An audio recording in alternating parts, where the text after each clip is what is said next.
Welcome to Fire Breathing Kittens, a standalone 5th edition Dungeons & Dragons podcast.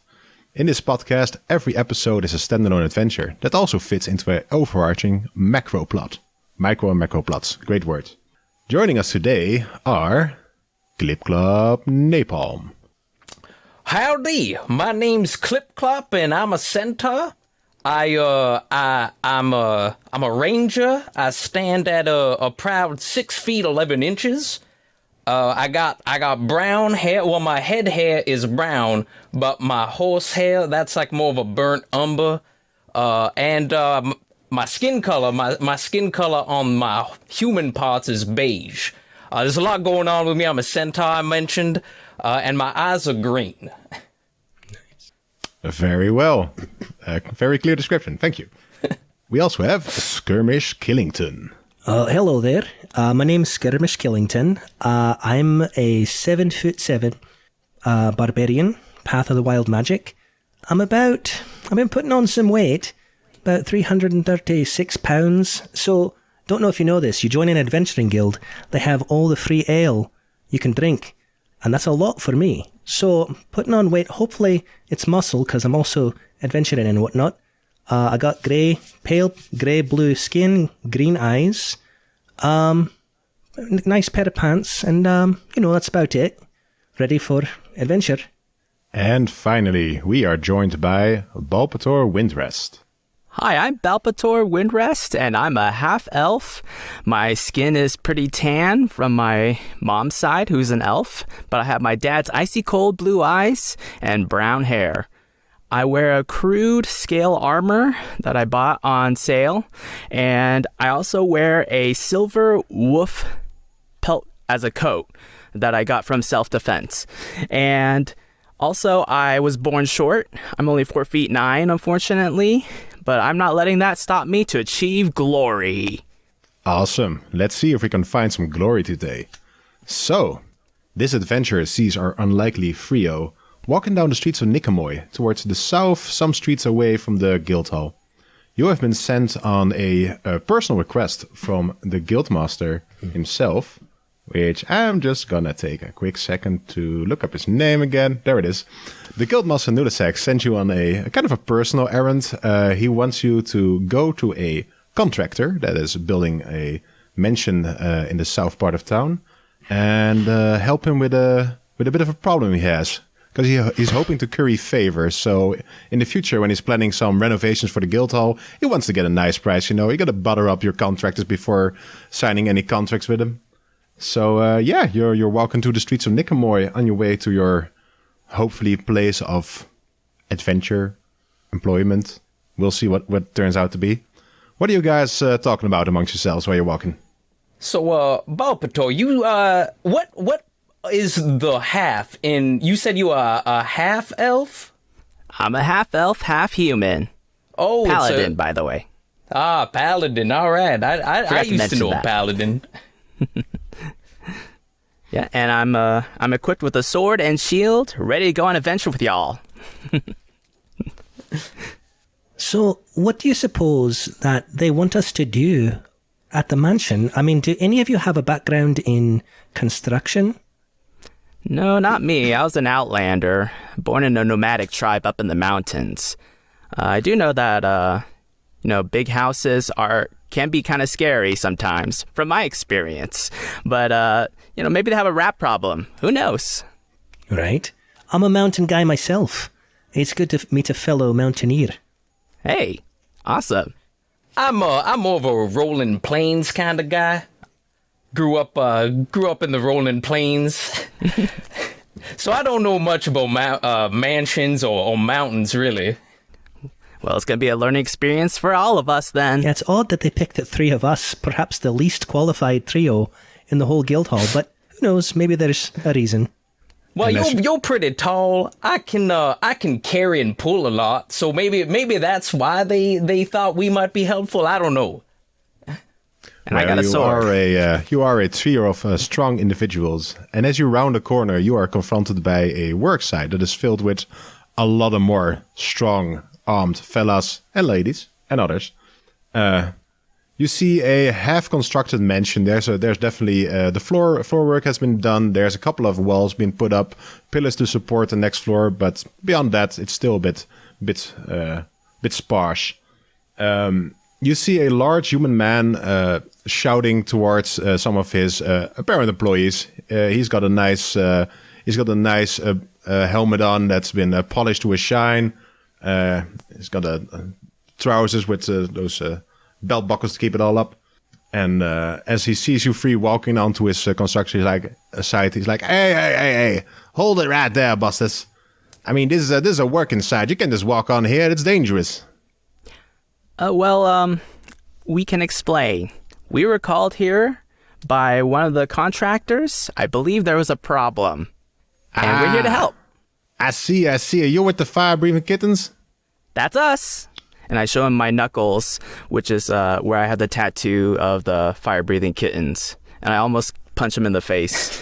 But I also really have close. my tattoo on my knuckles. I'm going to go ahead and intercept your fist and do a fist bump. Pa-pow! And I Clip-Clop around and show my rear end because that's where my tattoo is branded on me. I decide against fist bump with his rear. I withdraw my hand slowly. So what's your name?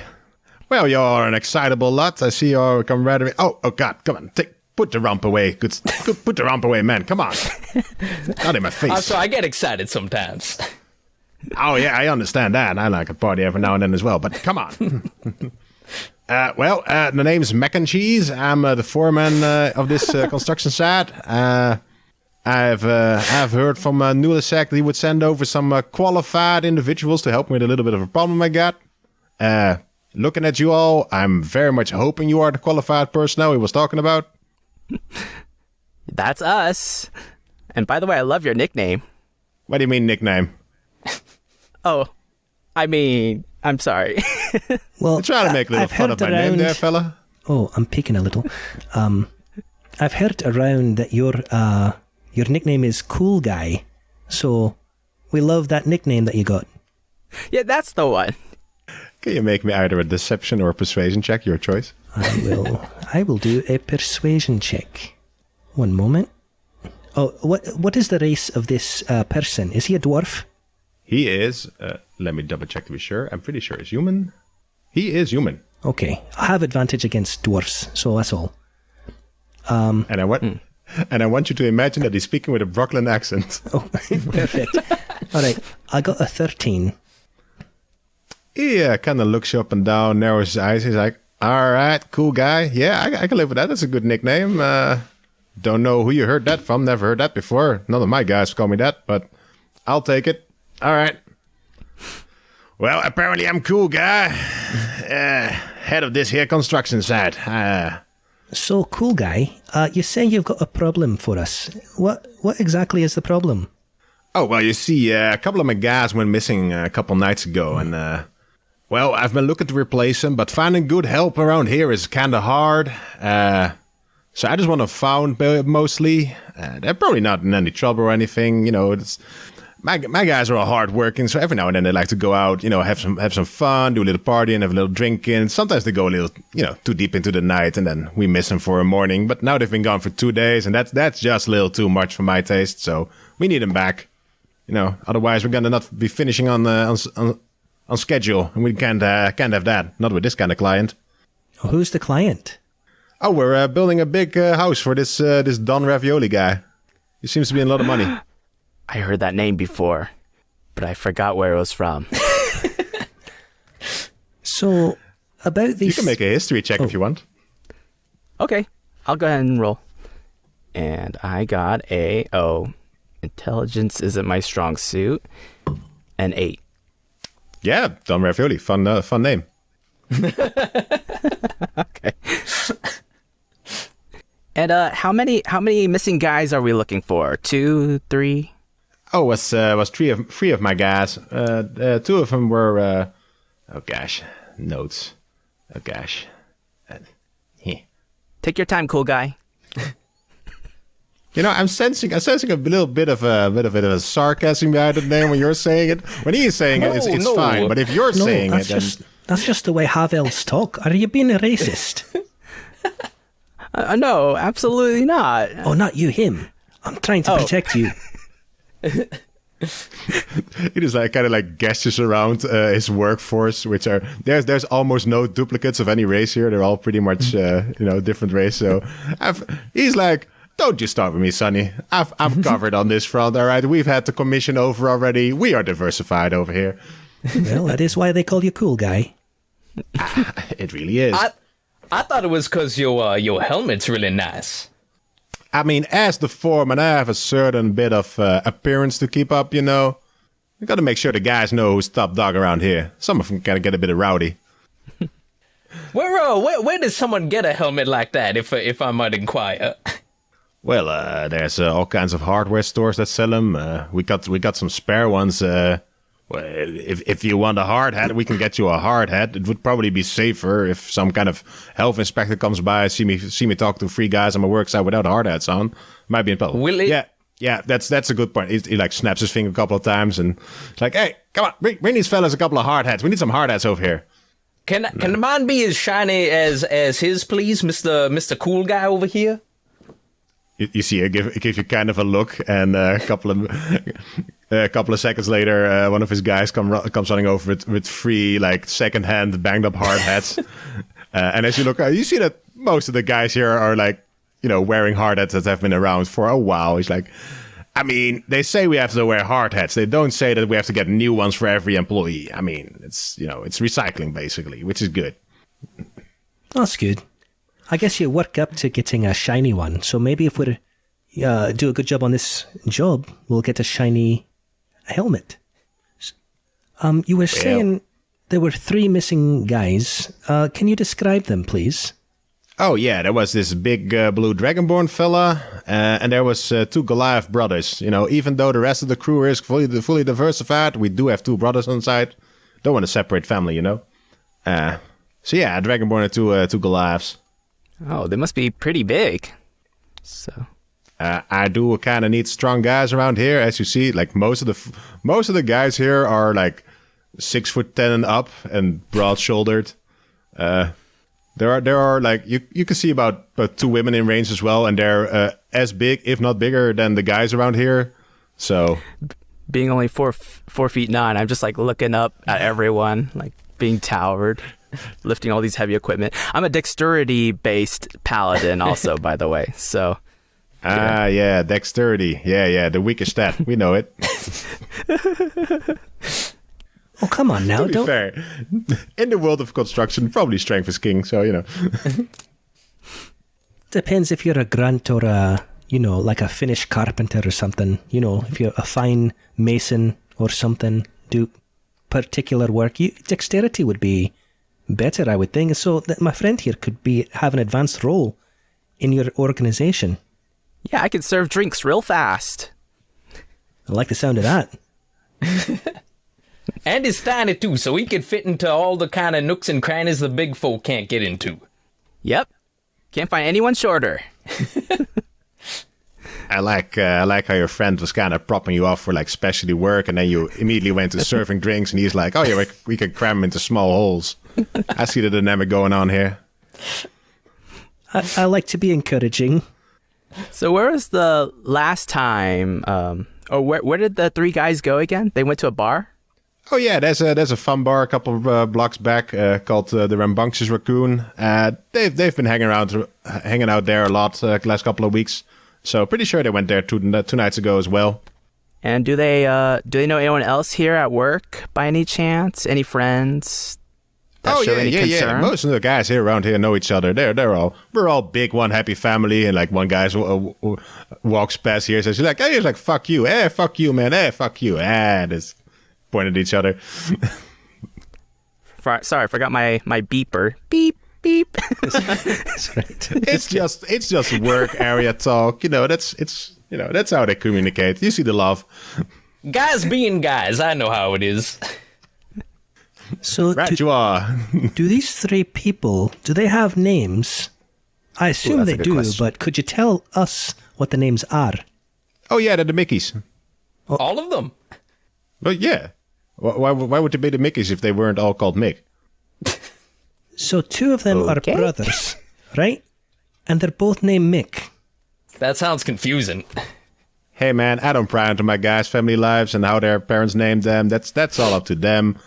You know, they came as a package deal. They were like, yo, we're the Mickeys. We're here to help you out. And they're like, you know, they were 3 strong guys. I hired them on the spot. You know? And it's like, you know, normally I have to remember 3 new names for 3 new guys. And it was one name for 3 guys. Now it's like, it makes my job a whole lot easier. Paperwork, signs faster, you know. No misunderstandings. So no last name then? Just the Mickeys, that's it. All right, this is just a DM note over here. The names of these characters are not that important to the story. So they have 1 name. That sounds good. So can you direct us to where this bar is, the Rambunctious Raccoon? Oh yeah, it's 2 blocks down that way. You follow the road, take a right, and then you look for the big sign of the raccoon, you know, shaking its rump. Rambunctiously. Oh my. But some say it is rambunctiously, yes. All right, let's head there now. All right, you are free to do so. If there are no further questions, Mac will go back to work and leave you to the investigating. You all are wearing hard hats now. Oh, sorry. Oh yeah, okay. That's this question. Are we wearing hard hats? Does that add any defense? Can I like up my armor class? You know what? If someone rolls a natural 20 against you, you reduce the damage you take by 2. Because it's I'm writing that down. Anything helps. Specifically for this adventure, likely, because I'm not going to impose that on other GMs. So do you think his name... I assume we're already walking away toward the bar. Do you think his name was Mac and Cheese? Or was it like 1 name, Mac and Cheese? I think it was 1 name. I was assuming it was 1 name, but now I might think his first name was Mac, his middle name was Ann, and his last name was Cheese. And I don't think he appreciates cool guy, so... Well... Mac and Cheese it is. All right. He seemed to be quite all right when Skirmish called him Mac cool guy, but I don't know. I don't think he likes half elves very much. Well, I think it's my stature. I think it's all in the tone, right? If you're saying it like you're saying it in quotation marks, probably doesn't like it. Like, hey, smart guy. Yeah, I'm from the mountains, and I'm still experiencing culture clash, so I gotta watch out for these things. Well, I imagine the air was much thinner up there. It is. Does that have to do with your small stature? Because how is Skirmish so big, and he's from the mountains, but you're so small? I was just born that way, and I actually come from a nomadic tribe, and a lot of the men there are above 6 feet at least. I guess I missed the gene where I got that height, so... Oh, it's just one of them, like, mailman situation kind of things. What's that? I'm just scratching my head. Back in my tribe, we had Minotaur that went around, and we would collect their milk, and sometimes we would have milkmen that would go and milk centaurs, really, that would go and deliver the milk to the other clan members. And sometimes the lonely centaur wives, because their centaur husbands were out tending the fields or hunting or something, you know what? You're too young. Well, let's look for this bar. And on that note, you round the corner, you see a very typical sign of a raccoon with its rump prominently turned towards you. Guys, you think this is the place? I see a raccoon and the rump. I'm pretty sure it is. All right, I'll take your word for it. Well, we can ask. Let's walk in. All right, before you can walk in, you see that outside are 2 large gentlemen in front of the door. They are both dressed in black suits, but one of them is, a very proper tailored suit, form-fitting. The other one has more of a I have a suit in my closet that I haven't worn for a couple of years, but I need a suit now, so I'm just going to put this on. So it's not as form-fitting and it's not as well-made, but it's a black suit, which is probably the dress code he has to have. They appear to be the strong men you have outside bars that keep unwanted people away, the bouncers. And as you approach, you hear them talking amongst themselves. One of them is like kind of agitated. It's the guy in the less fancy suit. He's like, "And that is why I will never work for dragons again." And then they notice you approaching. Hi, is this the, sorry to interrupt. Is this the raccoon place? Yeah, it is indeed the raccoon place. I see. Fire-breathing kittens, eh? And you see that he's eyeing the tattoo on Clip-Clop's rump. It's like, oh, that can be good for business. What do you want? Do you sell? We are searching for three guys, and they are named Mickey. Have you seen them by any chance? Skirmish, as you're seeing this interaction going on between Balpetor and this man, a tingle of recognition goes off in your mind. Can you make me a history check? Sure. Oh my goodness. So I got a natural 20, but I have a -1 modifier, so it's a 19. And then it's good that you rolled high then. You recognize one of these two individuals. The man in the well-tailored suit is Walter Thibault. He is a man that you met at the Mount Hokkaido Zoo at one point, where he was doing some construction work or something, but he wasn't very good at it. I remember. He eventually let our koala friends free, but from what I understand, and I'll just make an aside to my compatriots, it's like, hey, this guy is shady, as they say. He's not on the up and up. It's not very, what's the word I'm looking for? He's not honorable, or he cheats, he steals. All the things I don't like. This is this guy. Do I hear that while I'm talking to the shabby suit guy? But we can assume that you just before you started talking to him, he whispered this in your ear. I stare at the Walter Thibault with discriminating eyes. How unglorious. I'm a paladin that is based on glory, by the way, the Oath of Glory, so cheating is not right. Do you guys think that maybe if we, toss him a couple gold coins, maybe he'll give us information that he might not otherwise give us? Well, we could, but mind you, we're pretty strong, and we could use money for... I don't want to make this guy more rich. I prefer maybe sock him in the head if necessary, or, threaten at least, because he's not a very good man. I mean, feel free to give him money if you like, I just don't think it's wise. What you're saying is he might, just give me some false information for the money, just because he wants money. That's right. I should probably keep my voice down, I'm just realizing this. Oh yeah, Walter Thibault and the other person are just waiting patiently for you to finish your conversation among yourselves, kind of eyeing you up and down. Well, I'll turn to Walter Thibault and I'll start the conversation. I'll be like, "Excuse me, sir." I try to toss my discrimination aside. Have you seen a dragonborn and... No, two dragonborn. No, you're right. One dragonborn and... Wait, are they both dragonborns? I'm so confused because they're one dragonborn and two, I believe they're Goliaths, right? Yes, and their name is Mickey. Have you seen them by any chance? They actually work with the construction people. And they might wear helmets like us. And I kind of show them the helmet, leaning my head forwards. Pretty much as soon as you finish the sentence, Walter Thibault says, "Nope, haven't seen no Mickeys. Don't know." All right, I would like to remove my helmet because I don't think we need to have him on at the bar necessarily. And I'll say, "Excuse me, Mr. Thibault, we had a run-in at the zoo, at the Mount Hokkaido Zoo. Wonderful zoo, by the way. I don't... Well, actually, DM, could I do an insight check to see if he's lying?" Sure you can. Perfect. An insight check. Oh, I got a 9. I mean, he's kind of hard to read. Are these guys like the bouncers or something of the bar?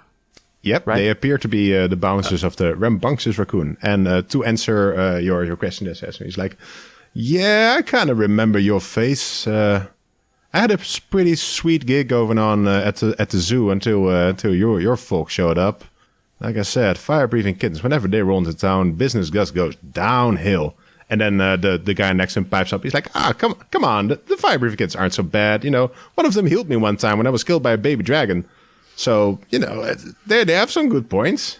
Yeah, you almost died to a baby dragon. It's very dramatic. You've told me the story like six times already. It's like, oh, I'm sorry, boss. So why are you a bouncer here at the Rambunctious Raccoon, Mr. Thibault? He just kind of looks you up and down, almost dismissively, and he's like, well, I don't really discuss the contents of my curriculum vitae with people I hardly know, so I will say I'm working here to make money. All right. And so you've not seen any Mickeys? He almost wants to, once again, like, kind of, how do you say, like, shove you off, like, no, I don't know it. But then, his colleague is like, I mean, the Dragonborn and two Goliaths, they're construction workers, right? They were here a couple of times the last couple of weeks. And Walter Thibault just gives him, like, a dead-eye look, like, okay, fine, you can... Sure, if you want to talk to these fellas, sure. And he just leans back against the wall and lights up a cigarette. He does not have a great... he doesn't have a terrible interaction history with the fire-breathing kittens, but they do seem to get in the way of just him, like, doing his work, like, every time they show up. So he's like, I like this job. I'm trying to keep it here. I'm just not going to interact with you folks, and that's the best way for me to keep my job going. I'm just going to say, the sooner you tell us the info we need, the sooner we'll leave, okay? And I turn to the shabby-looking guy, who's being a bit more cooperative. He is nice indeed. suit, by the way. Which do you saying this to? I'm saying it to the shabby-looking guy. Oh, yeah, he's being thanks. cooperative. I mean, there was a dress code here, and I just got pulled it out of my drawers. I haven't worn a suit in a while. I'm not qualified enough here to get a suit on the house, so I had to bring my own. That's what I got. But, it still fits. I think it still fits. It's a little bit tight around the gut. But it still fits very well. That looks like it was custom tailored to you, like, right this minute. It looks great. It looks great. I'm going to say, since he's the new guy around here, and he'll take any compliment he can get, so that's an automatic persuasion success on his way. It's like, hey, thanks, man, thanks. I really like to hear that. I'm doing my best, so, it's... thanks. He's glowing up. It's not a problem. I think, honestly, you're doing a bang-up job here, just from what I can tell. I think you might deserve a promotion. You shouldn't be working alongside this fellow over here. Yep. Well, I wouldn't go that far. And like, Walty was like, yeah, I left in a strange woman into the artist entrance, which you didn't know, and he just let her in. That's not a smart move. It's like, yeah, I'm sorry, boss. I'm sorry. Okay, I didn't know. It was like, all right, I was only working there a couple of days yet, and this woman showed up, and I thought she was one of the entertainers. I just let her in, and Would you mind letting us in? We'd like to look around and ask questions. Oh, I'm sorry. We're not really open yet. It's like in the middle of the day, and we're more of a nighttime establishment. So yeah, we're not really open yet. Do you know if the bartender's here by any chance? Prepping, getting ready. Oh, I mean, he's sure to be in the back somewhere. Yeah.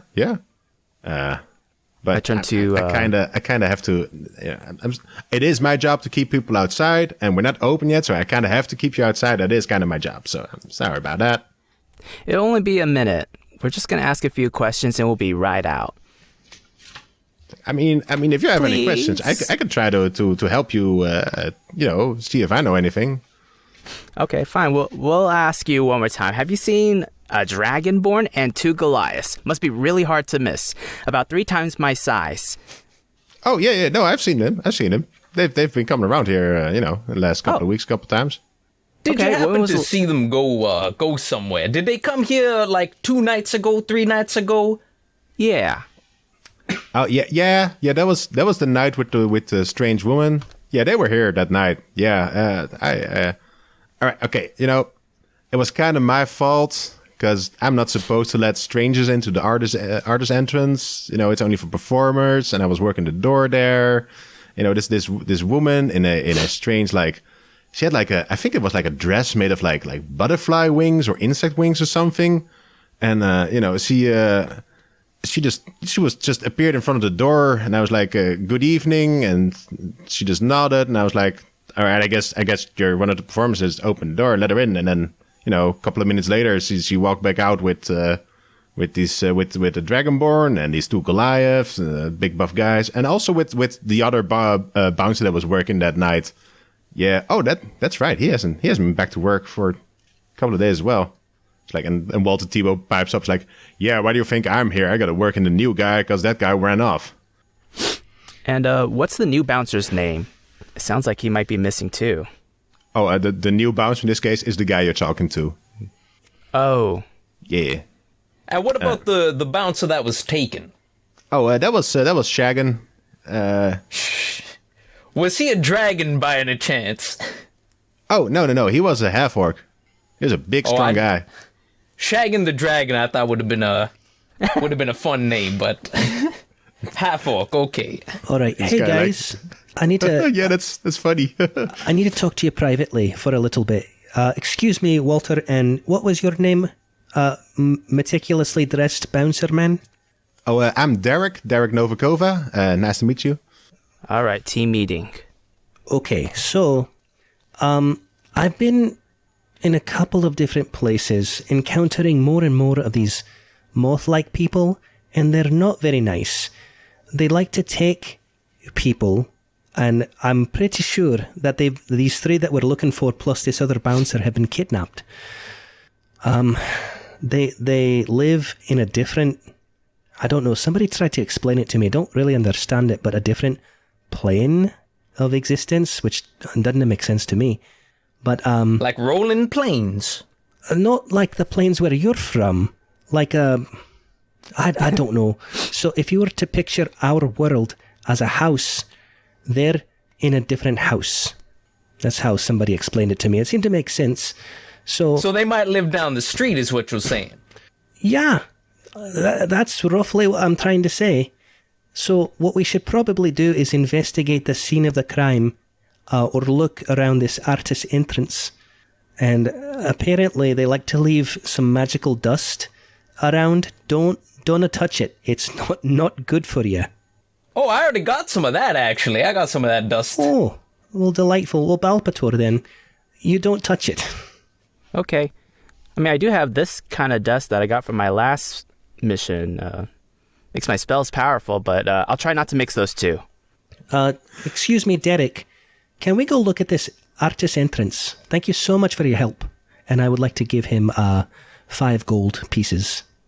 I just really like the no, don't touch the dust. And I think it's happened a couple of episodes now where it was like, oh yeah, I touched the dust. Oh, I also touched the dust. Oh, you mean the dust? Yeah, I touched the dust. Derek's like, oh, hey, thanks, man. Hey, I haven't gotten a tip before since I started working here. This is great. All right, yeah, Walters, it's okay if I like Walters. Yeah, it's in the middle of the day. Nobody's gonna come here. I'll watch the front door. You go on the back. All right, thanks. And Derek walks with you guys like around the building to a side street, and there's a very heavy built cast iron door with like extra locks on it. It's on the other side of the building. There's a third. Oh no, there wouldn't be. This door is unguarded, but this door is very sturdy. So during the day, nobody's gonna come here usually, so it's probably fine. And Eric is like, well, here we are. Some of the performers are already prepping inside, so I can't really let you in. They'll get mad at me, But you're free to look around here if you want, So we can't go through this cast iron door, is what you're saying. I mean, okay, they're kind of like getting into their performance outfits. So there's like half naked people in there. If I let you all in there, it's not gonna be looking good for me in this job, man. Come on. Well, we look like construction workers. You could just say, well, you're letting us in to fix the door. And there's possibly 3 or 4 now missing people here. And we need to investigate. You need to go in there and tell them to put some clothes on so we can interview every single one of them. You see him looking at you. He's like, well, you are wearing hard hats. Like, But I don't see any high reflecting vests. That's how you can I knew tell. I forgot to ask for something. But make me a persuasion roll for that. Let's see if we can work him. Oh, I'm not great at that. That is a 13. It's like it's. I mean, the main entrance, maybe not the artist entrance. I can't do that, man. They're gonna be mad at me. Well, but, what if we just go through the main entrance and then we can go back to see the artist people and say, "Excuse us, please get dressed. We would like to ask you questions."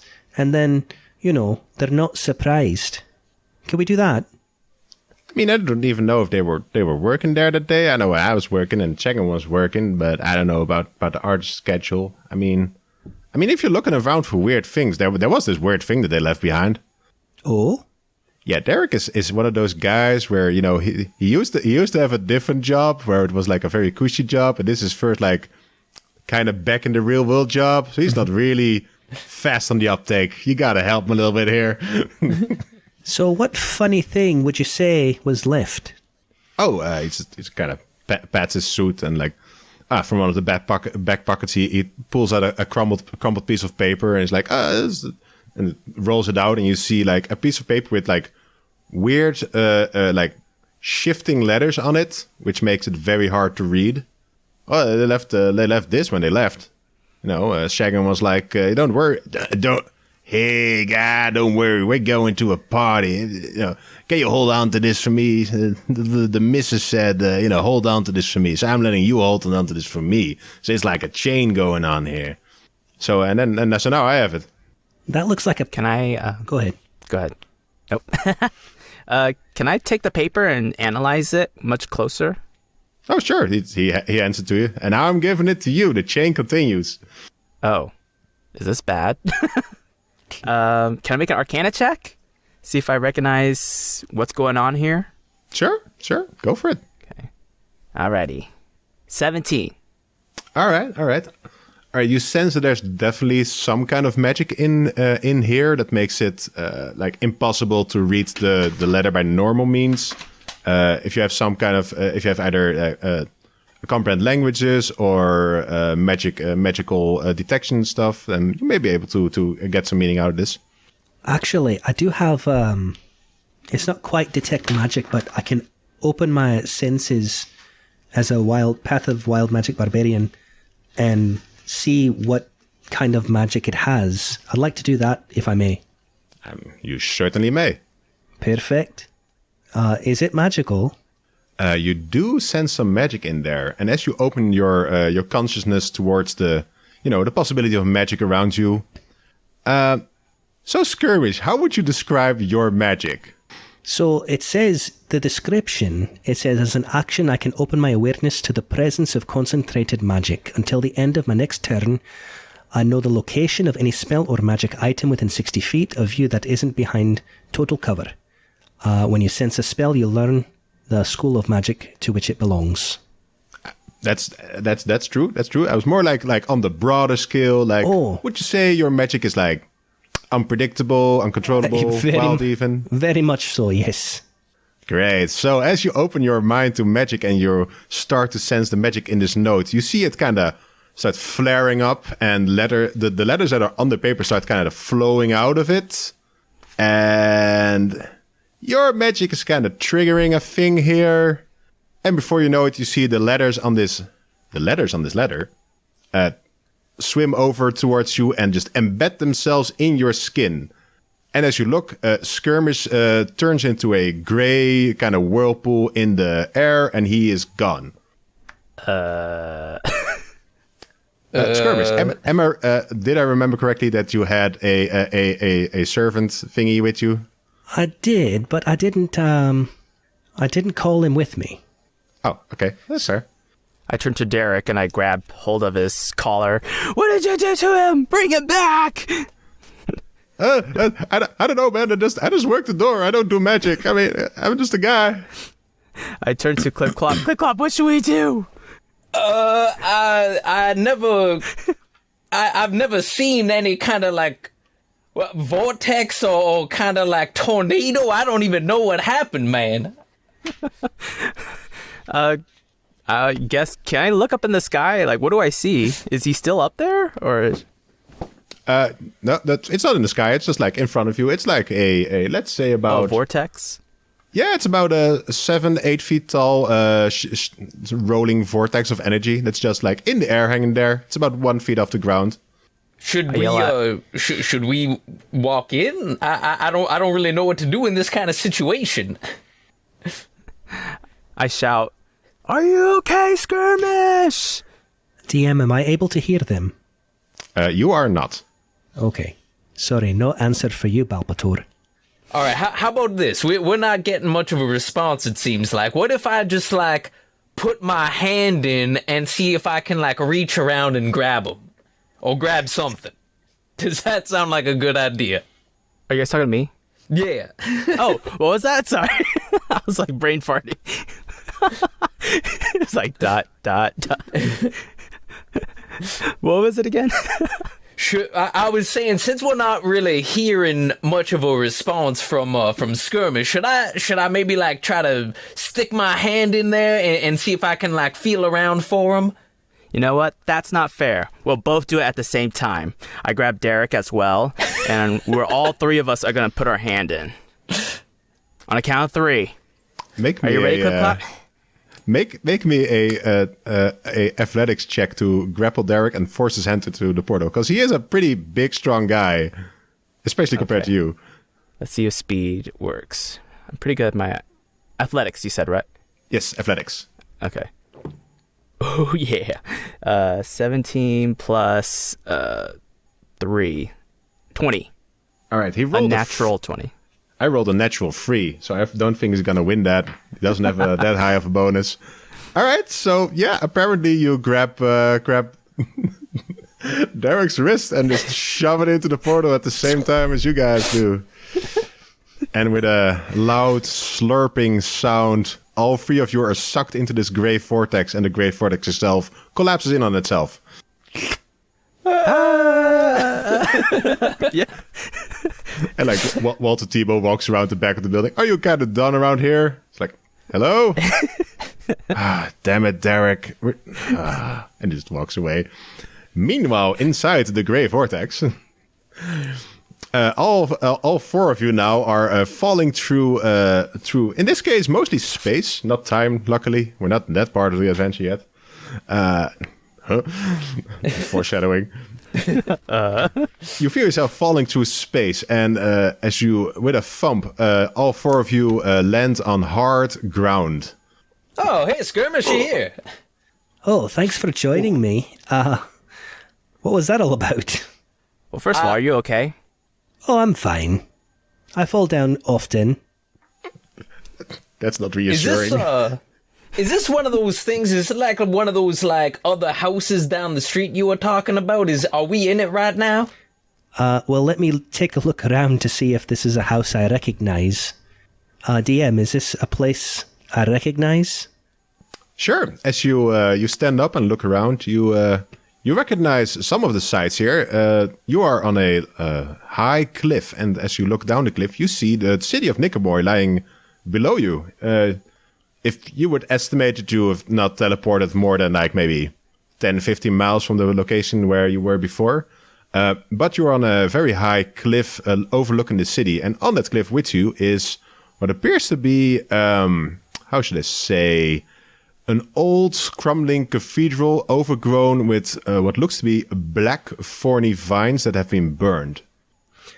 Also, each of you takes 7 bludgeoning damage from the fall you took, and also 7 cold damage, because the space you were going through was kind of a weird between dimension things where the light of the sun does not, heat up things. So yeah. Sorry, how much was that? 7 bludgeoning and 7 cold damage. Ooh. So I'm resistant to cold. Do I get just then 3 damage or 4? How does that work? Yeah, you round down when you're having. So okay. That's free. Derek is also here, and he is barely conscious at this point, probably. Well, he's got a couple of hit points left. He's sturdy, but he's not adventurer level sturdy. So he's like, Oh my gosh, where did you take me? Calm down. So we're on a cliff outside a temple, I believe, a church. And you can see the beautiful city of Nicomoy over there. So we're not exactly in a new house, Clip-Clop. We're just in a different room of this house. But something strange is afoot. So what I'm going to do is I'm going to use my amulet. It's a master's amulet. I haven't used it before. I got it recently. And so I'm going to telepathically communicate with my shield guardian. And it's going to take him a while, but he's going to walk over here. Not sure. I'll let the DM decide how long it takes him to get there. He's a coming. He's on his way. All right. I'm imagining like he's in the guild hall and he just wakes up and he's like, oh yeah, he's over there, and he makes the straightest, most straight line he can do, going through fences and houses and walls, like. Probably.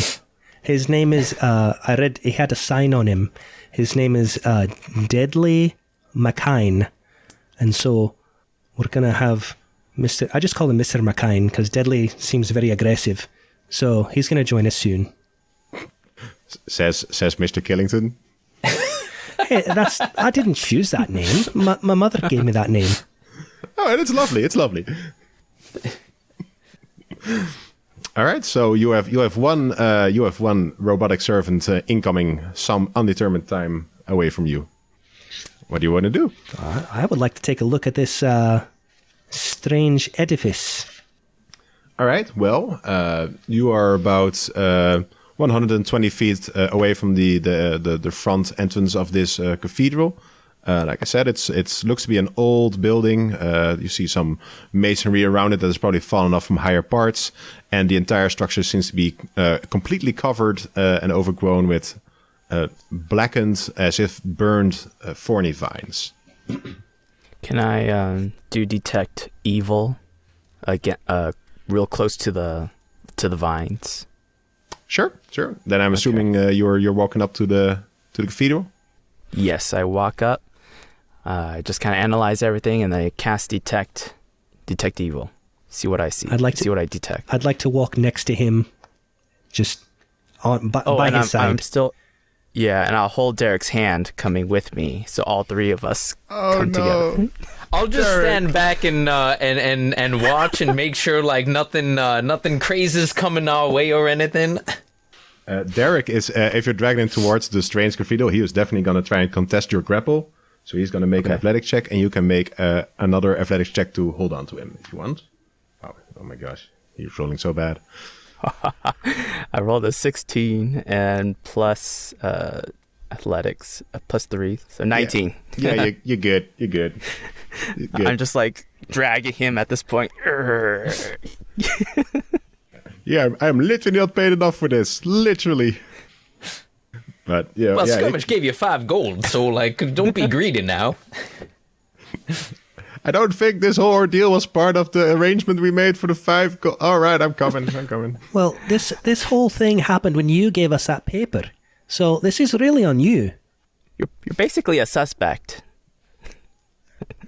He's like kind of like raises a finger to make a point and then just retracts, and he's like, "Oh yeah, you're making a good point. I did give you the paper. Oh, oh man.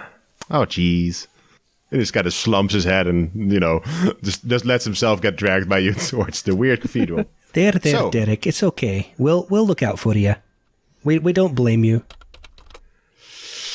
Oh gosh, protecting. I mean, he's not a commoner level, but he's not level 8 adventurer stuff. All right.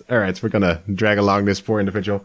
All right, so you get within range of the cathedral, close enough for you to use your ability. It's a weird sensation that you're coming from this, getting from this place. There's 2 things you notice. First is the weird sensation. So what kind of creatures can you detect with your? I can detect aberration, celestial, elemental, fey, fiend, or undead within 30 feet of me, as well as where the creature is located. But similarly, if there is a place or object within 30 feet of you that has been magically consecrated or desecrated. The spell can penetrate most barriers, but is blocked by 1 foot of stone, 1 inch of common metal, a thin sheet of lead, or 3 feet of wood or dirt. And it's a concentration up to 10 minutes. All right. So, isn't that just the paladin detect thing that you're doing? Or you're actually using the spell? Oh, I think I'm actually using a spell. You're right. I forgot Paladin does have a... Oh, yeah. You basically have that as a special ability that you can just use X times a day for free. So, I would recommend switching to that one. I'll switch to that one. Yeah, it's the same thing. So what you notice is you do sense a strange otherworldly aura for like a second, and then it feels like a completely normal building. You don't sense any weird vibes of it. It was just a moment, though, right? Yeah, just like a moment. It's like, hi, I think this building is weird. No, it's fine.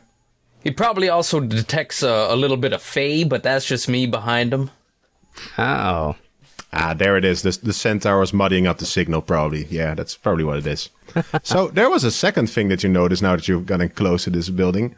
You see a pair of moth wings, large moth wings that have been... all right. I don't know how versed your characters are with knowledge of insects, so they might be moth wings, butterfly wings, bee wings. For the sake of argument, we're just gonna call them moth wings, because wink, wink, most of us know what's going on here. But you see a pair of moth wings that have been ripped off some kind of giant creature with moth wings and have been spiked above the door of this cathedral. What an entrance. I wonder if that's good luck. So it's like a large double-doored cathedral, blackened thorny vines all around it, and 2 large wings just stapled into the front of it. This is like a movie poster scene. Oh my god. I don't know about you guys, but this place looks just fine to me. No evil vibes coming from it. Yeah, sounds good. Let's go. Yeah, let's see what glorious finds we can find. Right, Derek? And I turn to Derek. He's like, as you're making declarations to go inside, Derek will once again try to contest your grapple. He's like, I'm just going to stay outside. He doesn't roll another athletics. Oh my god, he rolled another free. Oh my god, Derek. Hold on. Oh, okay, I got a 10 this time, so plus 3, 13. Are we gonna get Derek killed? I feel like that's what's gonna happen, guys. Once again, you hold on to this is because you're specifically not a strong person, but you are holding back this. He's like 6'2" and broad, and you're like just dragging him. This is amazing. All right. Yep. He's still in your grip. You're dragging him along. And I catch up to them since I was hanging back, just kind of watching what was happening. I actually do a little quick pep talk with Derek. Derek, this is our chance to find glory. Think about what was the most glorious thing that happened in your life. It can happen today. Finding that suit, I'm sure. Yes. Well, the most glorious thing for me was probably being brought back to life after being killed by a baby dragon. Oh. So yeah, you told us that story already. Not that glorious when I think about it. Yeah, but how many people can say that they've died twice and come back twice? I mean, you already know how it happens, so you have nothing to fear. We're on the case. And imagine the story you'll tell Tebow back at the bar. Are you implying I'm gonna die again? No, I'm just saying don't fear. If it happens, we've got you covered. And if it doesn't, well then, we've also got you covered, so it's all right. Oh, so one of you is like a very powerful healer. All right, then we're fine. Okay, good. Well, I just have a question. I've never died myself before, so I'm just curious. When you died, did you what's on the other side? Did you see anything? Was there anything there? So this is Derek doesn't know this, but Derek was just knocked unconscious. But as far as he was attacked by a quote unquote dragon. So he's like, I'll probably die from that. So it's like, yeah, no, there was some weird things. I saw the face of people I know, because you only dream about the face of people you already know. It's like, yeah, there was like my mom, and she was looking kind of disappointed at me. And then there was like my older brother, who has always been better than me at things. It was kind of not like a great place. It wasn't terrible. I wasn't being tortured or anything, but other people were looking at me disapprovingly. That does not bode well for me when I die then. Oh no, do you have people that are disappointed at you on the regular as well? I'd rather not get into that, but Yeah, my entire family and clan kind of met an unfortunate fate that may or may not have been my fault, but let's move on. I really don't want to dwell on this. I don't like thinking about it. Derek was gonna push for like, no, let's stay outside the church and talk about this. But then you kind of mentioned the whole dead clan thing, and he's like, okay, I can't really keep asking about this. All right, okay. He's hanging his head, and let's us all be dragged along again. So we're at the door now. Yeah, you're within 30 feet of it. How should we approach? Are the double doors closed? They are. Well, if there's anything I've learned from my past adventures, kicking the doors in is always a good idea. So I suggest we kick in the doors. Yep. I agree. I do like the direct approach. All right. Are you gonna kick in the doors, Clip-Clop? Yeah, I'll kick in the doors. I turn around and I get ready with my two back legs and I just kind of like buck the door with my two back legs. Ooh, I hope it's not locked. That's gonna hurt. Okay, just quickly make me an athletics check or a strength check, whichever you prefer. The door will probably just go open, but I want to see how smashed you make this, because you're a big, strong centaur. 17. Is it with your bonus? That actually is with my bonus. All right. Oh, that's more good enough. Well, they are two big, heavy doors, but with two strong back legs, you kick them both open. They don't like fall off the hinges or shatter or anything. They just get smashed open a little bit, and they just do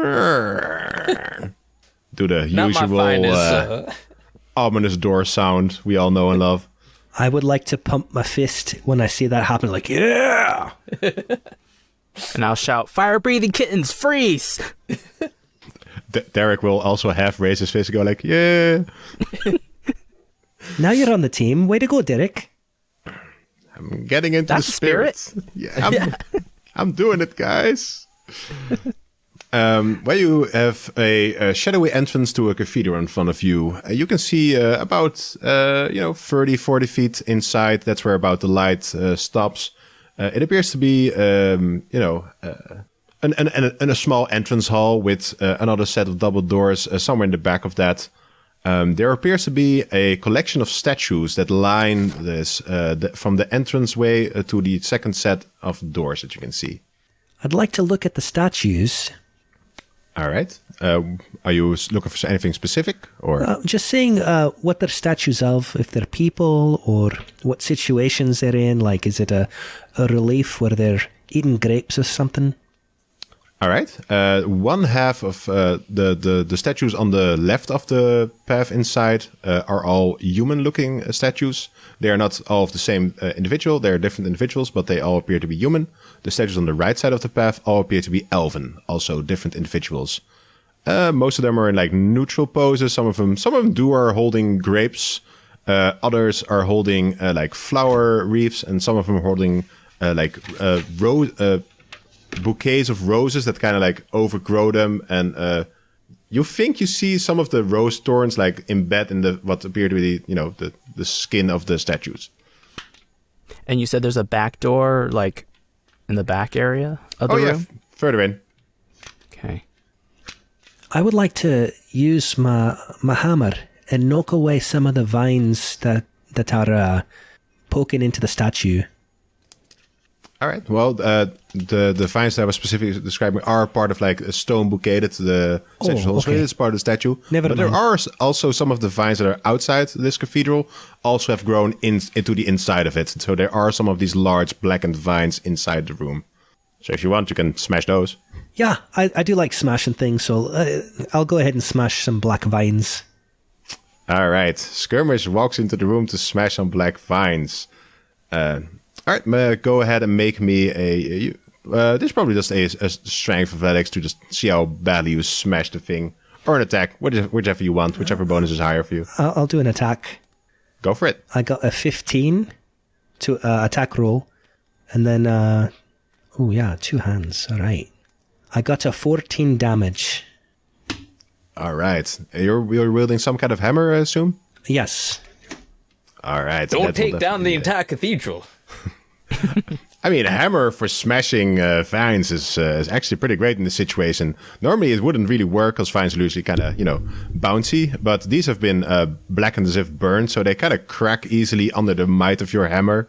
And black soot and dust shoots out of the vines. Also, What kind another of thing that dust? happens, since you have entered this room and have walked past some of the statues, all of you start hearing voices, multiple voices saying, "You should not be here." And probably not Skirmish because he's busy destroying vines, but the two persons that are still like on the outside of the room see that the mouths of these statues have actually become animated and start talking. And they all say, "You should not be here. 10, 9, 8." And they start counting guys? down. I think maybe we should leave. I don't think these statues are taken too kindly to smashing the place up. I'm sorry, what? I can't hear you. I'm too busy smashing vines. Run! Oh, all right. I just screamed. Derek, you stay and let us know what happens. We're gonna get out of here. Since Derek here, since he's going to try and make another athletics check to escape your grapple. And he rolls a natural 20. Okay, thank you, Derek. You're finally being a big, strong guy. He beats me. Yeah, he rips his arm free and he's like, "Oh, no, the statues are talking." He's like, he backs off. He dashes like 60 feet back. Meanwhile, Skirmish was smashing vines while this was all happening. Outside of the opening, you smash in the vines and the black soot that comes out of it. Step a duo of figures towards you. Oh, hello. I'm sorry. Do you mind if I clean up the place? I'm trying to get rid of these nasty vines. You have a sneaking suspicion that they will probably mind because these appear to be tree people, kind of. They are both walking tree stumps that are overgrown with these vines that stick out of them like thorns. Yeah, and they kind of lunge at you. So they're gonna probably take a surprise round. After that, everyone can roll initiative. But first, let's see what they do. Hold on. Oh, that's a. So yeah, sorry. I have a skill I'm very excited about that if I rage immediately, I cannot be surprised. Would you like to raise immediately? Oh, absolutely.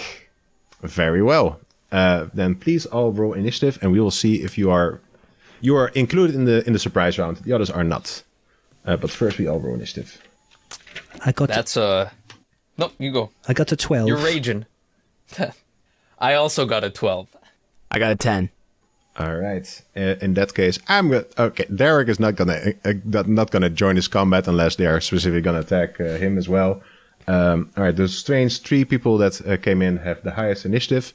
So first we'll have a surprise round with these three individuals and Skirmish. Then we'll have the first real round of combat where everybody is included. All right. So when all right, remembering this ability specifically, I think it says if the first thing you do on your turn is raging, then you were included in surprise round, right? Correct. I'm not surprised if it's called primal awareness, and if I rage, I can't be surprised. All right, cool. Ooh. So that would, in my interpretation, mean that you will be start raging on your turn. So right now you are not yet raging. Okay. Because now I can smash you hard before you get that nasty damage reduction. I mean, barbarians, man, you gotta find some way to get around that, right? Oh, for sure. All right, so I had to roll the first attack for the first one. I will also roll the second attack for the second one. All right. So the first attack was a 23, and the second attack was a 13. 23 hits, 13 does not.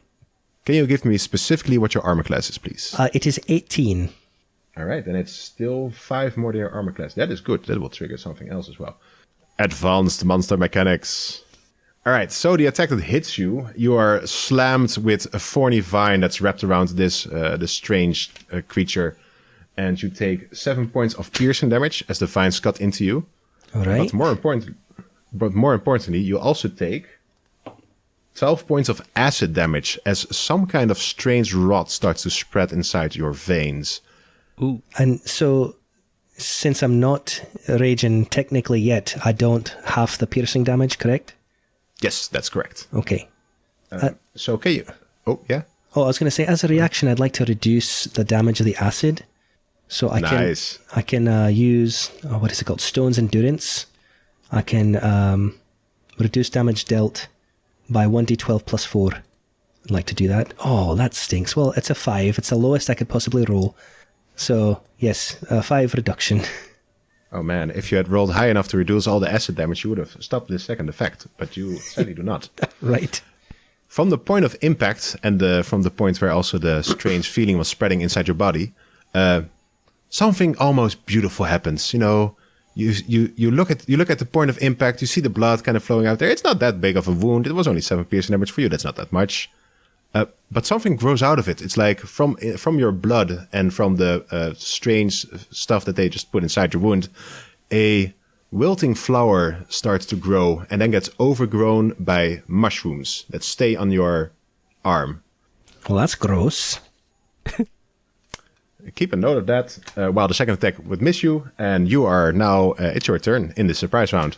Okay, so when I rage, since I'm a Path of Wild Magic Barbarian, I have to roll the Wild Surge mechanic, and I rolled an 8, which means, I missed it, hold on.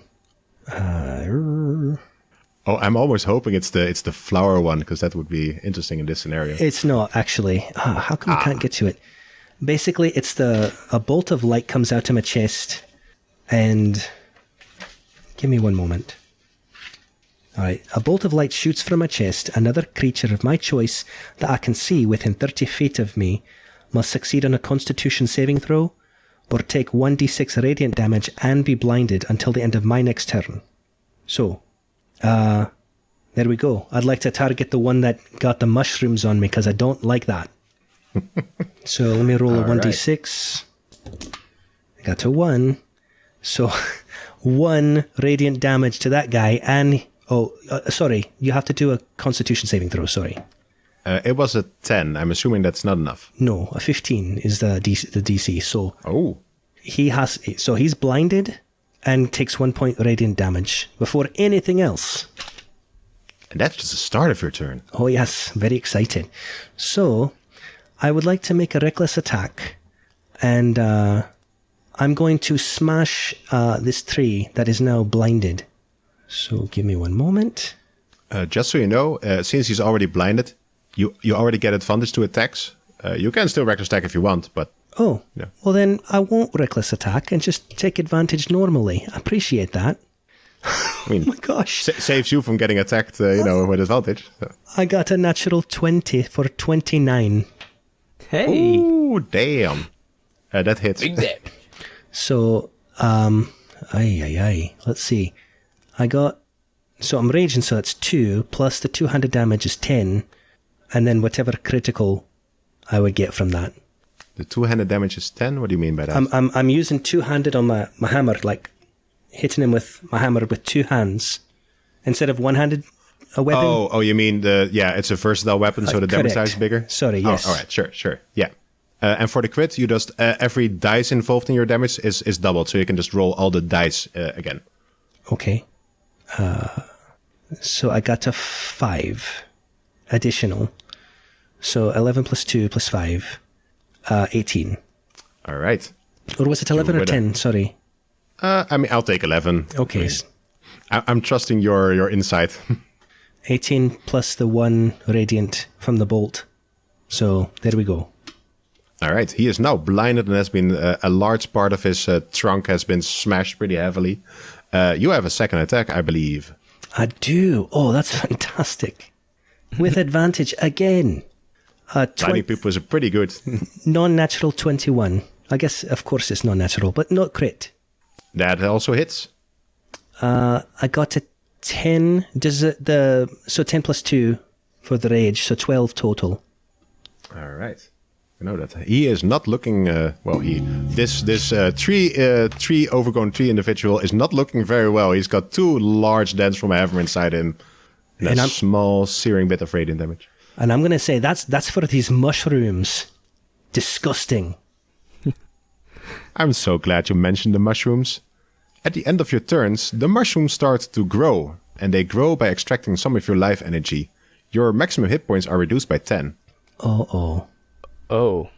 But 10? We have now entered the first normal round of combat. But before that happens, you hear 6, 5. Oh no. At the top of the round, the 3 individuals were first again. Then, right, Skirmish had a 12. Sorry, what were the other 2 initiatives? Do you remember? I also had 12. And I had a 10. All right. Then I will say, just because Skirmish is close to these guys, I'm just going to say Skirmish is first with his 12, and then it's Clip-Clop, and then we get to Balpetor.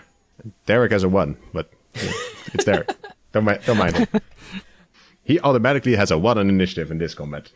All right, so you're going to get the blinded 3. I'm going to make him roll with disadvantage because he's blinded, which is only a 15, so that's not going to hit.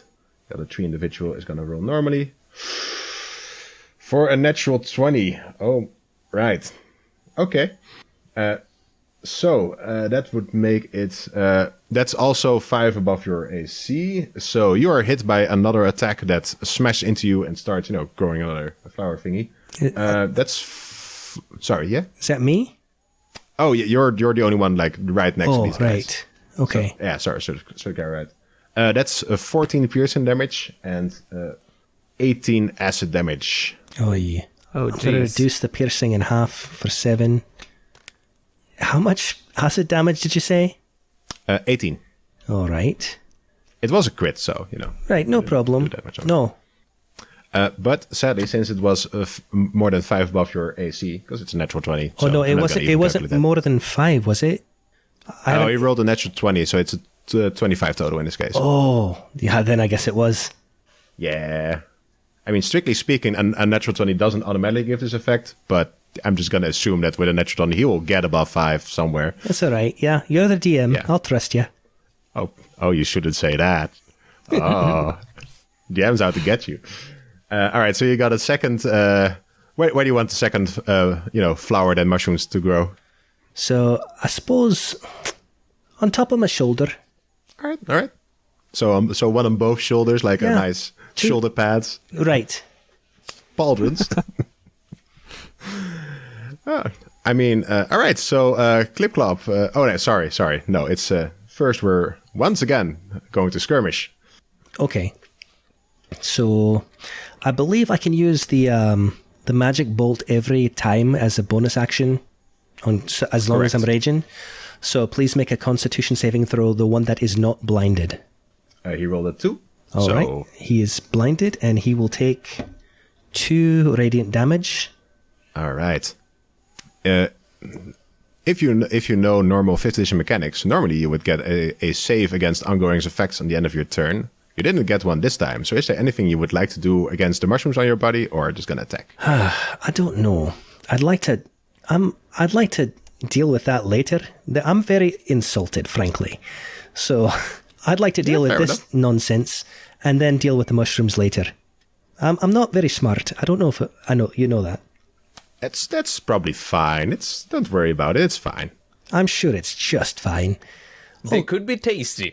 Oh, that's true. I could have a new horticultural experience. So I'm gonna go ahead and attack the second one that, well, they're both blinded. I'll go ahead and attack the first one that's not looking too great. Sure. That's a 28 to hit. Yeah, that hits. And then 11 damage. With 11 damage, you smash through his trunk and he crumbles into pieces of wood and vine.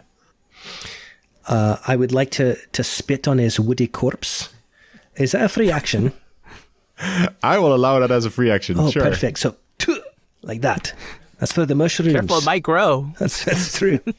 Something might grow. a little spit flower just pops up out of the wood. So I raise my eyebrows like, not going to do that again. I'll go ahead and attack the second one then. All right, go for 26 to hit. Yeah, that hits. And then, oh, wow. So that's 16 plus 2, 18 damage. Ooh, that's a hefty chunk. You put a large dent to his trunk. All right, is there anything else you want to do? I believe that's all I can do. Yes, my bonus action did that. Attack, yeah. Well, I'd like to move behind him. Yep, you can do that. He is blinded, so you're free to move around him however you wish. He does not get attack of opportunity if he's blinded. All right. All right, you are now behind him. At the end of your turn, since you have 2 beautiful mushroom flower thingies on your body that continue to grow, your maximum hit points are reduced by 20 because you have 2 of them now. Nice. That's lovely. This is fine. Just don't worry about it. That's good. It's fine. Clip-Clop. You see your good friend Skirmish has 2 very cool looking like mushroom shoulder pauldrons. He's kind of getting into that armor game, I think. How far away am I from these tree mushroom people? They're probably about like 20 feet inside the room, so not that far. Okay. Let's see. What am I gonna do then? Skirmish, what's your HP at currently? I'd say on a scale of 1 to 63, it's about a 44. Okay, that's not as bad as I thought it might have been. And there's only one tree person left, if I'm remembering correctly. Correct. Okay, then I guess I'll. You know what? I'm just gonna go ahead and try and. I'm gonna race towards the last tree person, and I guess I will try to. I will attack him with both of my whips that I have. That is not great. Oh, you have advantage on your attacks, by the way. He's blinded. Yes, the second one is still blinded. He's blinded. Yeah. That is a 17 to attack. A 17 hits. All right, and sorry, 1 sec. Just trying to find my dice here. Here we go. So that is 10 and 7 slashing damage. That's just your first attack, right? You make 2 attacks with your standard action, and then a third attack with your bonus action because you're using two light weapons, and you roll the damage for each one of those after you've done the 3 attacks. Sorry, so that's 3. I'm sorry. That's all right. What would that be? That'd be 3. But if you want, since there's only kind of 1 target left at this moment, you can just roll your free attacks, and then depending on how many you hit, you can roll your damage 1, 2, or 3 times. It's probably easier. Oh, right, I see what you're saying. Okay. So that is 22 for the next attack. Yep. And then 10 for the final. All right, so the third attack misses. First 2 hit, so you can just roll your damage for your whips 2 times, which I think is 1d4 plus 4 now, except of 18 strength. So that's 8 and 5. All right, 13 whipping damage. Whoosh.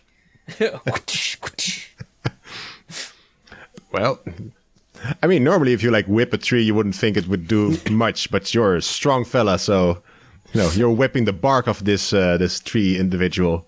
It does a good amount of damage. He is also not looking very well, but he's still standing with his tree trunk foot on the ground. I'm not really I have not figured out their feet situation. It's like a Diglett situation going on here. We don't know what they look like from the waist down. Is there anything else you would like to do? You've moved, use your action, your bonus action, so you probably just have a little bit of movement left. Yeah, I think I'll also, you know what, I'm gonna join Skirmish behind him, so that he's blind, maybe he won't be able to sense where I'm going. Alright, cool. Alright, then we go to Balpetor. Alrighty. How far am I from the whole chaos? About 20, they were about 20 feet inside the room, so 20 feet. Okay. Then I'm just gonna charge head on with my rapier. And my shield, and just ram right into the tree guy. All right, go for it. He's still blinded, so you still have advantage in all your attacks. Oh, nice. Okay, advantage. So 2 good. dice. So good. 21. That hits. Okay, and then my second attack. 14. 14 misses.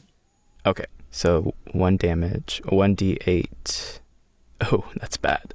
3. 3 total. Have you added your dexterity modifier? I rolled a 1, and my dexterity modifier is 2. And I add proficiency, right?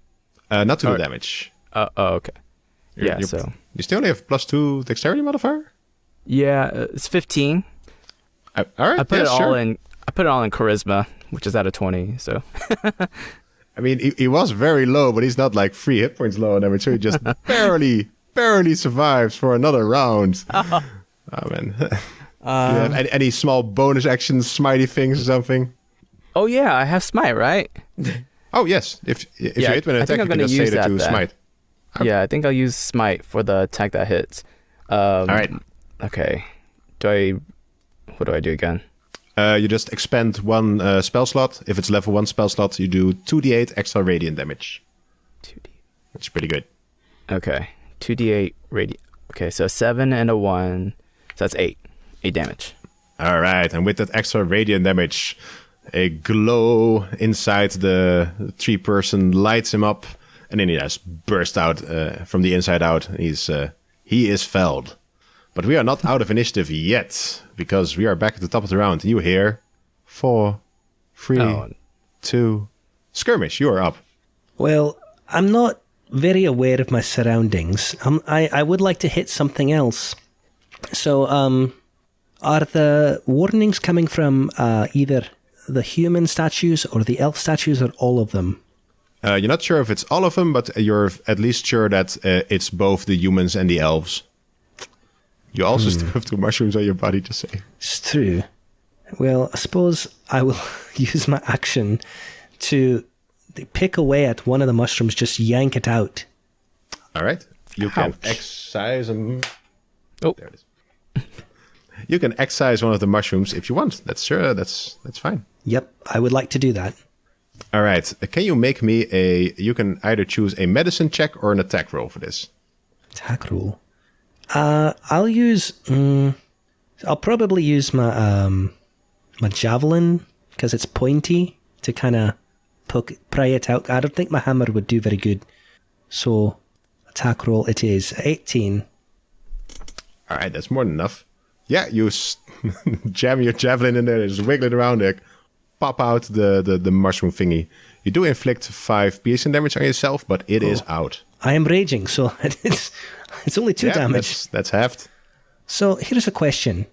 I know I drop out of rage if I don't attack or receive damage, but since I attacked myself, am I still raging? That is technically a loophole to stay in rage that people use. Perfect. Yes. I'm going to do that then. Wow. So for my second attack, I would like to attack the other mushroom. Go for it. Ooh, that's a 9. All right, so you still excise it, but because it was below a 10, you instead take 10 piercing damage. Which I will turn into you're a 5. A bit messily, jam it out. And with a wet plop, both of the mushroom flowers fall on the floor, just crumple into dust there. All right. What kind of dust? I mean, if you want to take your time to examine it on your turn, you are free to do so. We're still in initiative, so I probably won't. I mean, it's up to you. So I think I've got my bonus action. Don't know. No, I won't do that. So these statues, is there any space behind the statue? Like, can I jump behind the statue, or are they parts of the wall? Oh no, there's space enough. You should imagine this room as a wide front corridor with there probably was some bit of carpet at one point that ran from the front door to the second set of doors you can see, and they line the carpet, but you can move around them, behind them. There's about 20 feet of space to each side of the statue still. So there's plenty of space to move around them. Well, how far am I away from the other set of doors? They're a little bit further in, probably about 40 feet. Perfect. That's my move. That's my walking speed. I'd like to go to those other doors and open them up. All right. As you arrive at these double doors and try to open them, these are locked. I would like to shout at the end of my turn, "These are locked. Go the other way." Oh dear. Is that the end of your turn? I believe that's all I can do. All right. Clip-Clop, would you like to examine the dust? Those statues are still counting down, right? I mean, maybe. I don't know if that would be the best use of my time, because we're at, what, 1, I think was the last time that it counted down? I think it was 1. Yeah, I'll examine the dust. All right. You see that this is a kind of like a black rotting fungus remains that are still left here. You can make a nature check if you want. Not very good at those. But I will make a nature check. That is 11. All right. As far as you can tell, this is literally just rotted away fungus remains. Can I like scoop it up and like keep some of it? You want to touch the dust? Well, I mean, sure you can. Yeah, it's you can scoop up dust. Yeah. Yeah, I'm gonna scoop up some of the dust. All right. You have some of these rotten fungus remains. All right, I'm gonna like put it in like my little satchel that I have. Yeah, that's fine. That's fine. Okay.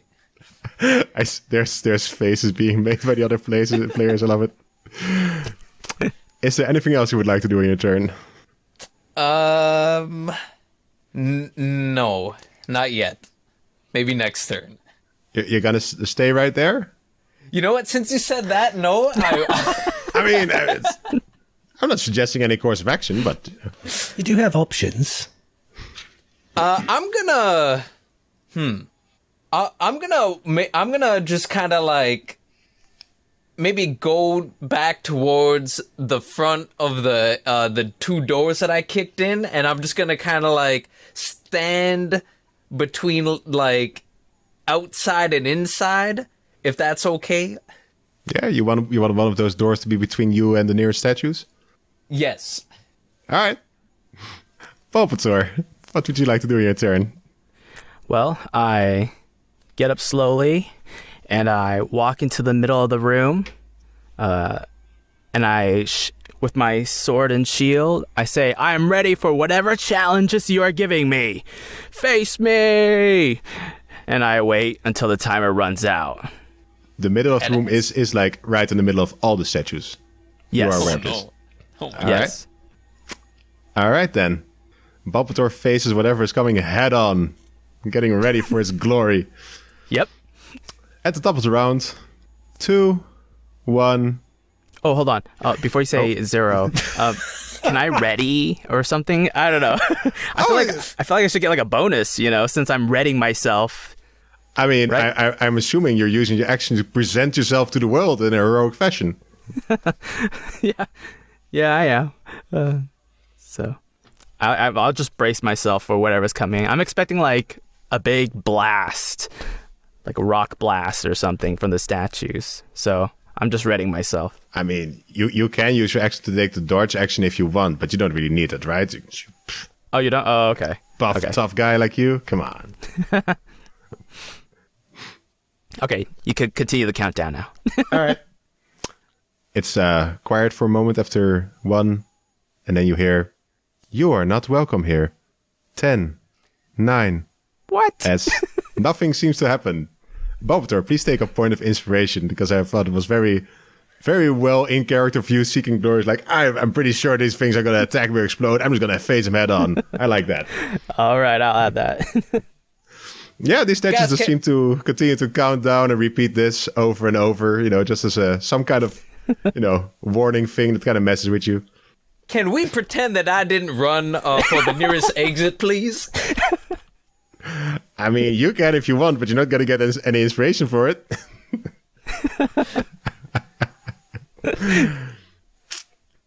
So yeah, we're out of initiative. This just continues like every about 20 seconds or something, as long as there's someone within range of the statues.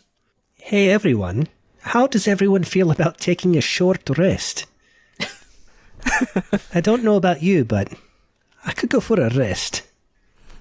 I guess I'll walk to Skirmish and be like, yeah, okay, I'm disappointed. Well, we don't have to. I mean, if you've got some healing you'd like to throw my way, we can keep going. No, we should rest. I'm disappointed that nothing happened, and it's just a countdown timer. Yeah. You did look glorious with a tree. Oh. It exploded. Did you see? You did that. You're right. So I'm How could I gonna forget gonna that? clip-clop back over to all my compatriots. I'll be like, "Oh, guys, what? There's something was happening at the door over here. I just had to go check it out for a second. But yeah, it's a good thing that those statues didn't like come to life or anything. I wasn't expecting that to happen." Oh yeah, no worries. You're probably checking on Derek, right? Yeah, Derek. So I guess Meanwhile, we'll outside, Derek is just sitting on the edge of the cliff, the feet dangling over, is going like, I'm just gonna wait out here. Either they come back, or in a couple of hours, I'm just gonna see if I can climb down back to Nicomoy. They'll be fine without me. They're, strong adventurers. Yep. Yeah, I'm good. Where's that like robot dude? That robot slave of yours? What's going on with that guy? He moves 30 feet per round, so about 6 seconds, and we're about 10 to 15 miles away, so it'll take a while. Gotta make some upgrades on that robot of yours, I think. Well, I'll see what I can do. I mean, it would have been cool if you could just, summon him to your side. But, it's already a very overpowered thing to have, so it's fine. Oh, yes. He might show up at the very end, I'm sure. He might show up at a dramatic moment. You never know. All right, so you guys want to take a short rest? Or are you going to just do some quick healing? I could cure wounds, but I mean, we could take a short rest as well. I'm good either way. Short rest is fine with me. I agree, short rest. All right. Do you want to do that inside the cathedral, outside? You have a specific place in mind? I don't mind inside. I mean, The counting down is a little annoying. I will. That will be a that's bit annoying. That's still going on. Yeah. Let's go back outside with Derek. To prove, good idea. Start a fire or something. Yeah. Well, it's still daylight, huh? Never mind. We can start it's a fire. about That's our 2 in the afternoon or something. That's our calling card. You're right. All right. I guess we'll take a rest. Man, I didn't get hurt at all. Kind of disappointed. Oh, Keep your voice down, man. Skirmish is sprouting mushrooms over here. Did I hear someone asking for damage right now? Did I really hear that? sorry. The voice of God look speaks up to in your the mind. sky. All right, then. I mean, you all took some damage from going through the unstable wild magic portal. Oh yeah, that's right. So, All right. Nothing weird happens or interrupts your rest, so you can just take a short rest. An hour was spent just, relaxing on the cliffside overlooking the city of Nicomoy. I mean, probably if you watch the city of Nicomoy for an hour, you either see some high-level adventurers do some weird shit, or like a dragon flying over, or, I don't know, something come out of the sea. Probably see some high magic hijinks going on in the city. And you're like, oh, Flying man. ships. All the way over here. Nothing here is happening. Oh, man. So How do we heal in a short rest? We just roll a dice, right? That based on our class, correct. or we spend dice, right? Yes. You can choose to roll Okay. as many as you'd like to get to whatever level of healing you'd prefer. Okay, I guess I'll use one then. Ooh, nice. Okay. Yeah, it's one of your hit dice plus your con modifier, and you can, when after you have rolled and you're like, I need a little bit more healing, you can roll another die. It's a very free system to use those. The only limit to it is you can only roll as many hit dice in a day as you have.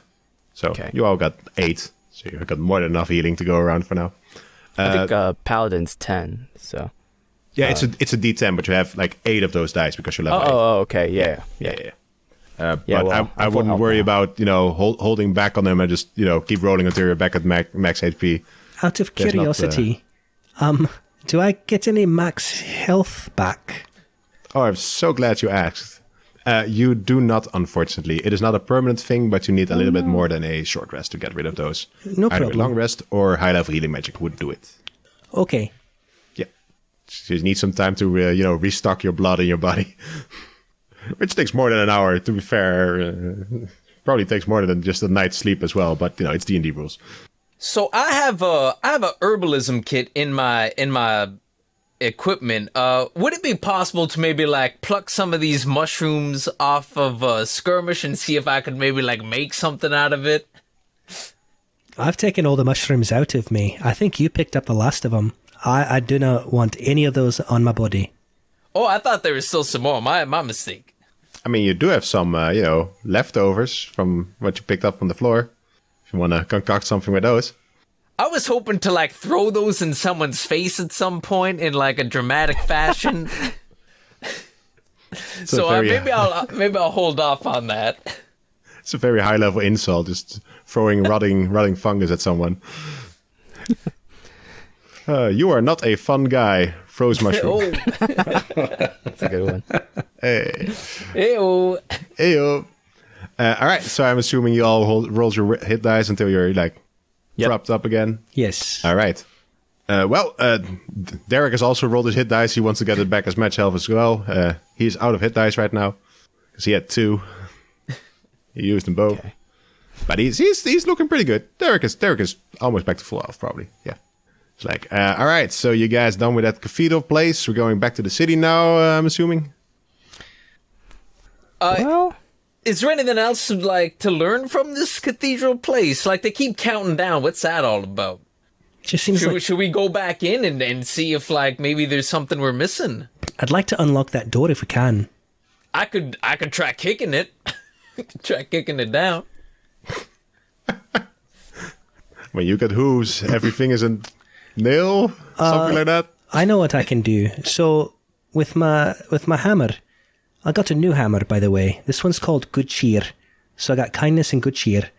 With good cheer, I can throw it as an action, and I can have it explode, and maybe I can blow the doors off. Ooh. All right. So Let's do that. I would like to try that. I can hurl the weapon 120 feet to a point I can see, and it vanishes into an explosion. I'm assuming it will not... there's a DC 15 dexterity saving throw, but since they're doors, I don't think they're going to dodge it. Yeah, my experience, inanimate objects don't dodge very well. Okay, so you're going to take... the doors will take 6d6 damage. 66? Correct. All right. I got an 18. All right. What's the radius of the explosion? Because maybe some of the statues get cut as well. A 20 feet radius. Yeah. It's the two closest statues to the door are within 20 feet. So yeah, you throw your hammer and an explosion rings out. That's probably heard around for a large area.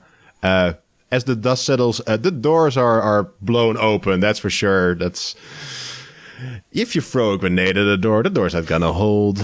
Even though, to be fair, this door was slightly better quality than the one outside, and not just because of weather conditions, but also it seems to have been a little bit spruced up.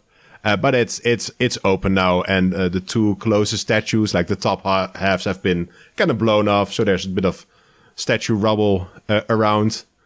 Funny enough, the heads, the mouthpieces of the heads are still intact, and they are laying on the floor, and they're still going like, "You are not welcome here."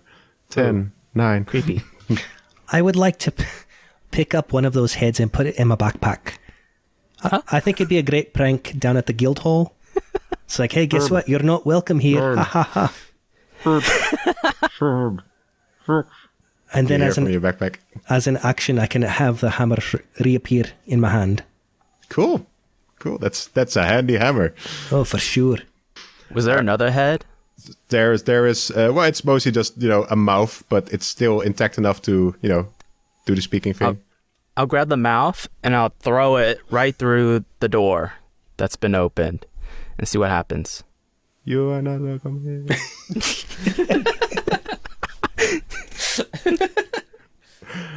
All right, it clatters into the next room here. You see, it's a long corridor that has been opened up to you. You see some doors to your left, some doors to your right, and you see very far down the corridor another set of double doors. It's a pretty long cathedral. It's about 200 feet hallway. Okay, can I run to the middle of the hallway? I think I'm going to cast Detect Magic this time. Okay, sure. Yeah, that's gonna be a spell slot. So, I detect magic. All right. So like before when you had your detect evil ability up, for a split second you think that you feel some magic in the air, but then it's like, nope, error is normal. Error is normal. It. Nothing, no. It feels very no magical around here. There's no magic. So I can't hear you over these dang statues counting down. Telling me we're not welcome in here.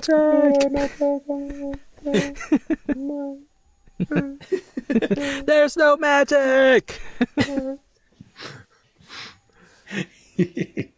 Then okay, well I think I heard that. You said there's no magic, I believe. What's going on with these statues if there's no magic controlling these statues? I'm very confused. Oh, that's true. There's a mouth in that hallway next to Balpetor. Is that magical? You don't sense any magic out of it. All right. A complicated prank, perhaps? Well, let's just... These must be some very good masons to create some speaking statues. Maybe. I don't know. Let's keep going down the hallway. There's some more doors. Indeed, you have a left. These the doors adjacent to the hallway. Just single small doors. Everybody who's been to old cathedrals knows that there are specifically small doors because people were used to be smaller. So they're like These are just my size. They are regular doors for Balpetor. For the rest, it's like it's probably Skirmish has to stoop down a little bit to go inside. But they're regular size normal doors, and you have another set of double doors at the very back of this hall. While we're traveling through the hallway, I'm just shouting, Mickey, Mickey 2, Mickey 3. Just making sure if they hear me. Yeah, making loud noise. I'm writing it down. Yeah. Okay. All right. Which of the doors would you like to try, examine? Let's do the left one first. All right. No problem. This door is unlocked, so you can open it if you want. Balpetor, I'm going to leave that to you. I don't think I can really fit into this one. No worries. I got this. And just kind of think about the construction guy, how I could fit into tight areas. Yeah, this is my role. And then I open the door. Shield ready. What do I see? You see what appears to be a small bedroom / a little bit of a study. There's like a desk. There's a chalkboard on the wall with several pieces of paper strewn around. A very messily made bed. It's quite a small room. It's about 10 feet deep and about 4 feet wide. So it all just barely fits inside here. I mean, it's not in bad quality. It's a regular bed, and it's It's a high quality cell. Fair enough. What do you see in there? It's a high quality cell. There's beds and a study. Yeah, not much. Could that? I don't see Mickey's though. Could this be like a priest room or something? Oh, perhaps, maybe. I mean, you can go in and investigate if you want. Can I fit? Yeah, you can squeeze through the door. Your flanks are a bit wide, but you can squeeze through. All right, I kind of bend my horse legs and shimmy through through the door.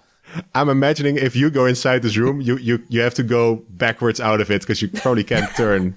But you can you fit inside, that's for sure. Beep beep beep. Reverse. As I get into the room, I say this was a terrible idea. I don't think I should have entered this room. I should stick with the double doors from now on, I think. If you want, you can roll a perception or investigation in this room to look around, see what you can find.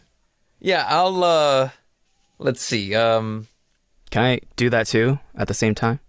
Yeah, you can squeeze in with him. It's a tight fit. I'll do perception. Do a perception check. Yeah, I'll do a perception check as well. That's not great. 11. Oh, right. Man. I got a perception 3. That's with your bonus? Yeah. Oh, man. What's a 0, so. Oh. I mean, I have a feeling that you're all like big, strong, fightery guys. I actually have +6 to perception. Uh-huh. My wisdom's pretty high. I'm not rolling very well. I'm just like, Clip-Clop, I can't I can't see. You're in the way. Good. That is With my fair. big shield That is fair. and sword. I imagine my body is covering whatever I'm trying to like perceive in this room. Yeah, Balpetor just mostly sees Centaur, but Clip-Clop, you do see some interesting things around here. You examine the papers on and around the study desk. Looking at them, you see two like main subjects appear. There appear to be drawings of insectoid looking people. Some of these are like pretty accurate drawings. Some of them are drawings of these people with like large X's marked through them. The weird thing about it is you see that all these drawings are about the same. The only difference is like draw quality, but like the subject is all the same up to the point where they seem to be, bad photocopies of each other. The other interesting thing you find is there are some, there's some books to an open here, and flipping through these books, you see that all these books have, a certain words circled, and all these words seem to repeat the same 3-word combination, and that says "they who revel." So it's several books where this 3-word sentence is just pieced together with different words out of different sentences. Beyond that, you think that there doesn't appear to be any interesting subject to these books. Can I take the drawings that I find? Yeah, sure can. And maybe like one of the books. I don't know if I want to take all the books, but can I take like one of the books with the circled words? Okay, sure. I'm gonna take those. All right. What did you find in there? Seeing as how I'm out here and I'm too big to go in there. Yeah, that room is full, man. It's 1 centaur and 1 half elf is the max capacity. I can't really see much, but I think Clip-Clop might have a great idea. So I'm just adding stuff to my inventory. I mean, that's fair. Loot. It's a weird book and weird drawings. Hell yeah. So, all right, I'm gonna, I guess, exit the room since nothing else is interesting. And I'm gonna go to Skirmish. I'm gonna, like, do the whole backup shimmy since I can't turn around. Is Balpetor exiting the room first, or are you just, like, squeezing beside, like, moving along? Well, I think I was first, and then Clip-Clop was next. So I think Clip-Clop's got to leave back, and then me. Sure, yeah. So I'm gonna go to Skirmish and be like, look, I found these like strange insect people drawings and a bunch of books. I took this one. It has these words circled. They who revel. Can you make any sense of this? I have no idea what any of this means. Well, I know all these pictures can be put together and make a flip book. I saw somebody do that once, and that's pretty cool. As far as the real book, isn't revelry like a party or something? Those who revel. It's a word for a party. Yeah, so that's a word for a party. Weren't the Mickeys partying all the time? Maybe to find them, we need to party. It was, I believe, Walter Tebow or maybe Derek who said that those 3 Mickeys enjoy a good party. Or maybe it was the mac and cheese guy. I actually forget now. Too many people giving me information. I don't remember. If you want, all of you can make either a history or a religion check. The DC for this is pretty high, but who knows? Maybe one of you gets lucky. Oh, God. No. Oh, I'm terrible at both, despite being a paladin. I'll make a religion check. 8 is 16. All right. 12. I got an 11 for history. All right. No, these 3 words do not seem to trigger any more meaning for you guys. Darn. All right. Right door it is. And I just walk right through and burst open the door. All right. Mickey. This door is also unlocked, and as you pull it open, 2 sensations waft over you: sound and smell. The sound is of a collection of different animal sounds that screech out of this room as soon as the door is opened. The smell is a very, very intense rotting stench. It's like rotten egg smell, It's like, eek. What do I see? You see a collection of cages inside here. This is another a slightly larger room than the other one, but still pretty small compared to the large hallways. You see a couple of cages with live animals, and there's also a cage with, you're thinking no longer live animals. And between the cages are two, most likely corpses of kobolds as well. Kobolds. So, the animals that you see that are still alive are two Almirage bunnies. Those are bunnies with unicorn horns.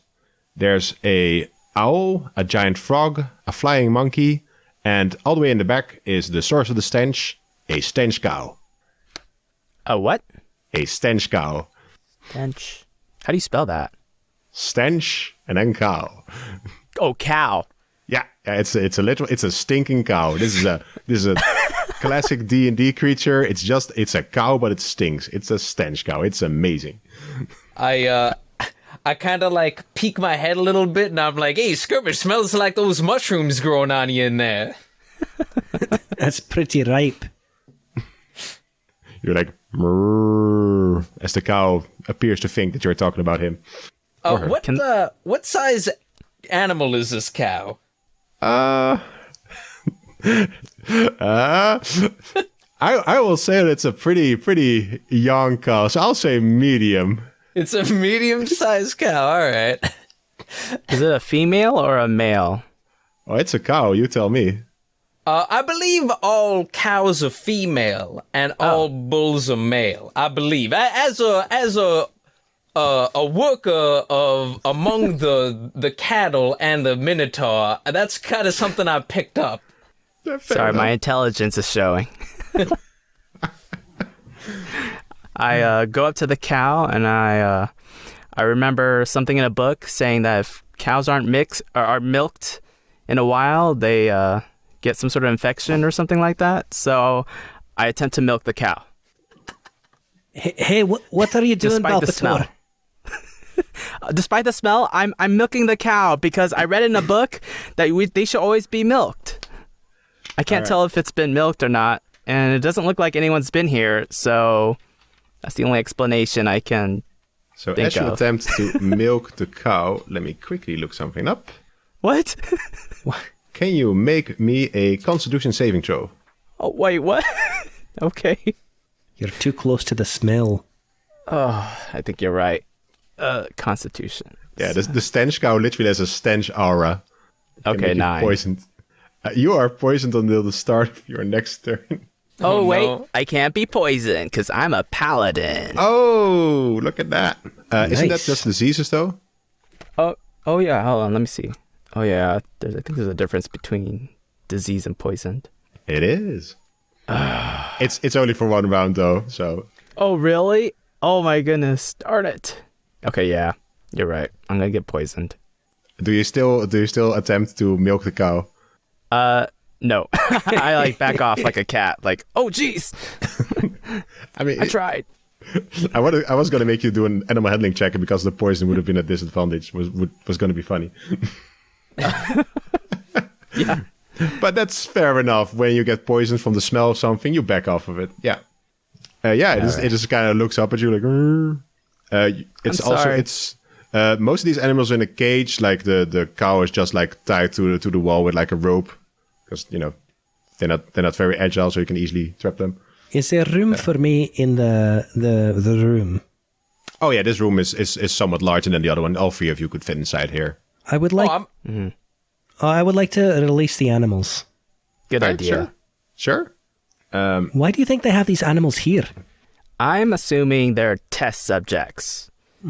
Maybe so. There are some expired samples here, so you can make a medicine check on those if you want. Are you good with medicine, Balpetor? Let me see. I think I am. I mean, all three of you can try and see who Yes, gets the I actually highest. am proficient in medicine. Okay, I'd like to thanks help to my him so he background. can roll with advantage. Smart. You got. Smart. All right, here we go. Oh no, I rolled a 6. So that's. Did you roll with advantage? Oh no, I didn't. I'm helping you, I so did. you get to roll Thanks. again. Okay, I rolled a 9. Well, that's better. Our proficiency is 4, right? So. That's 3 still. Oh, 3. Sorry, 9. 12. All right. Do you have any wisdom as medicine, I think? To add to that as well? I don't, but I'm proficiency in it. All right. So. With a 12, as far as you can tell, the animal corpses don't reveal much to you, but since they seem to have been dead for a longer time, so there's less evidence because they have decomposed more. The kobold corpses appear to be quite fresh, only a couple of days gone, you think, and they're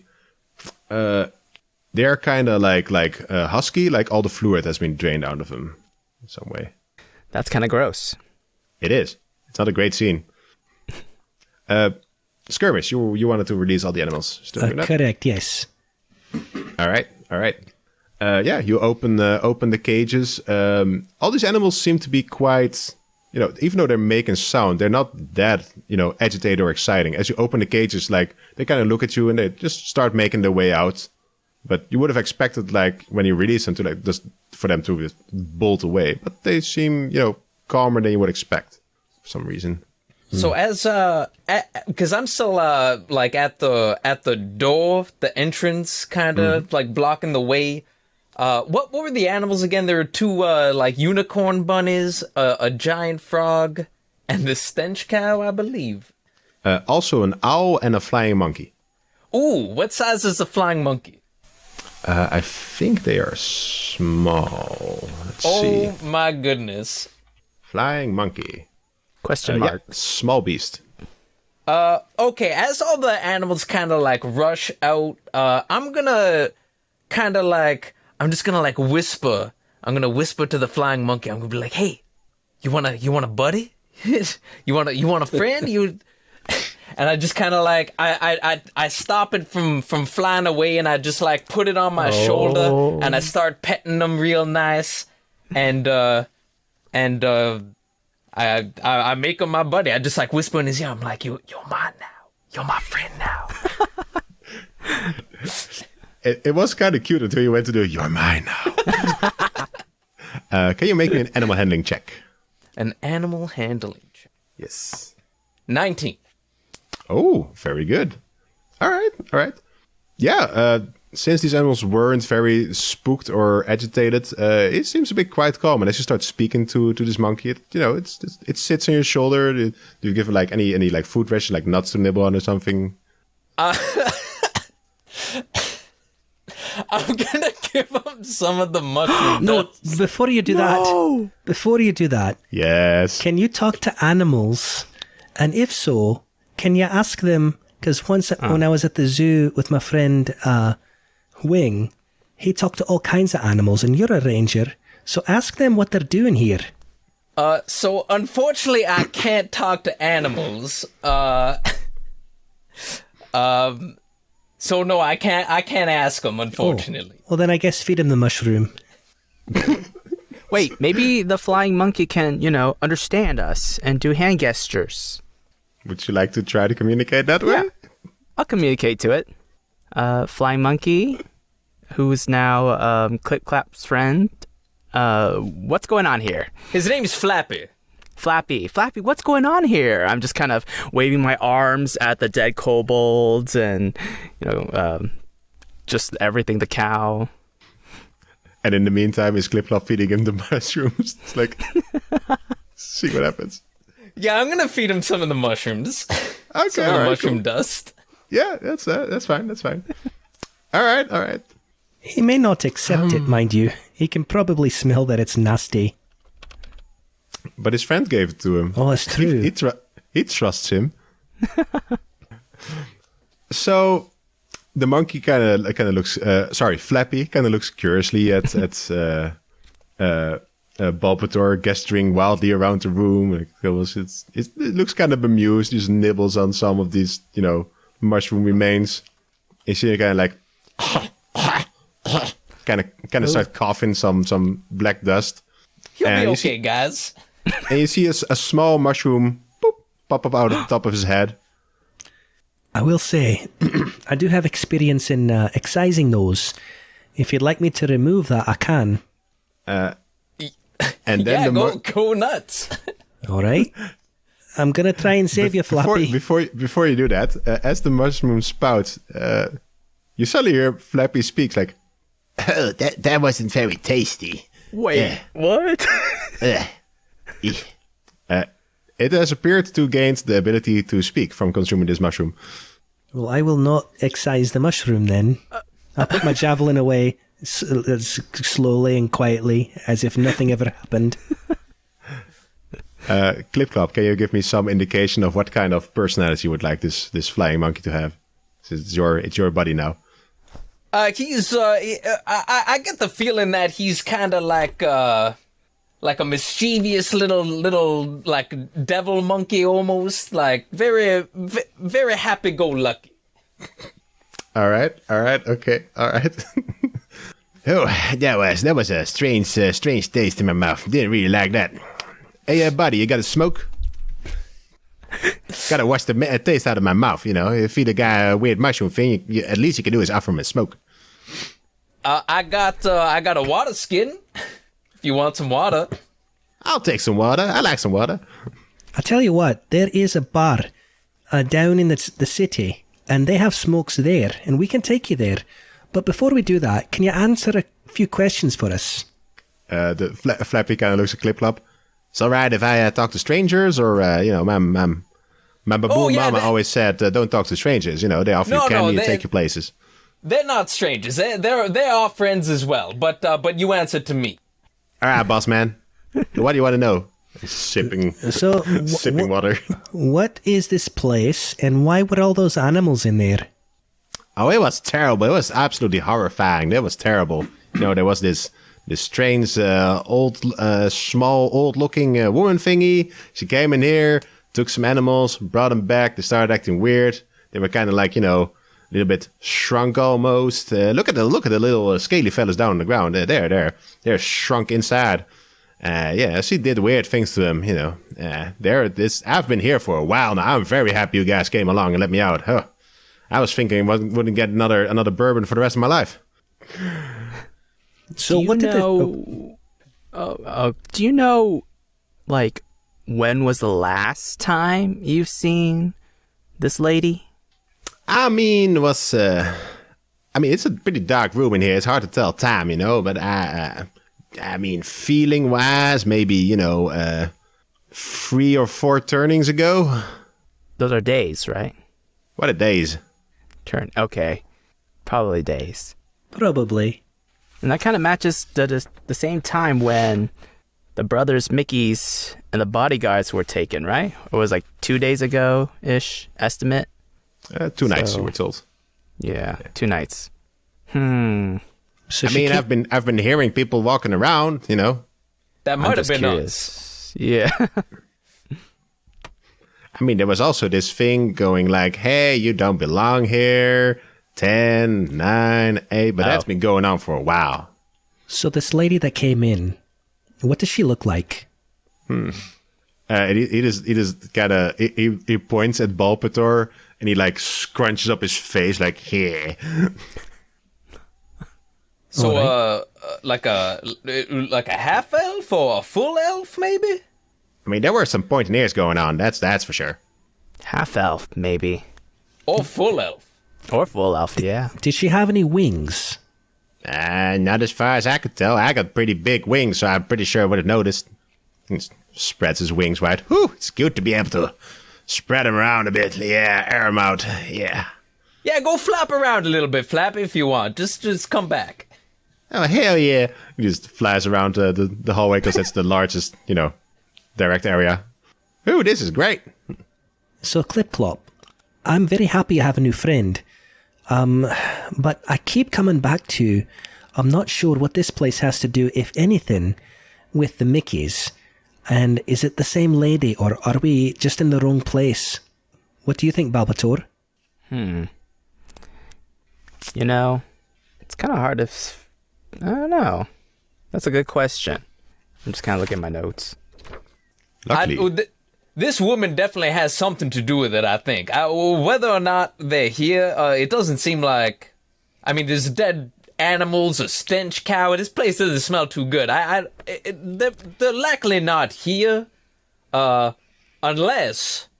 Are those... maybe we should check those corpses one more time. Maybe those are the Mickeys. Oh, Well, they were pretty small. They were kobolds, and we're looking for giant people, Dragonborn and Goliath.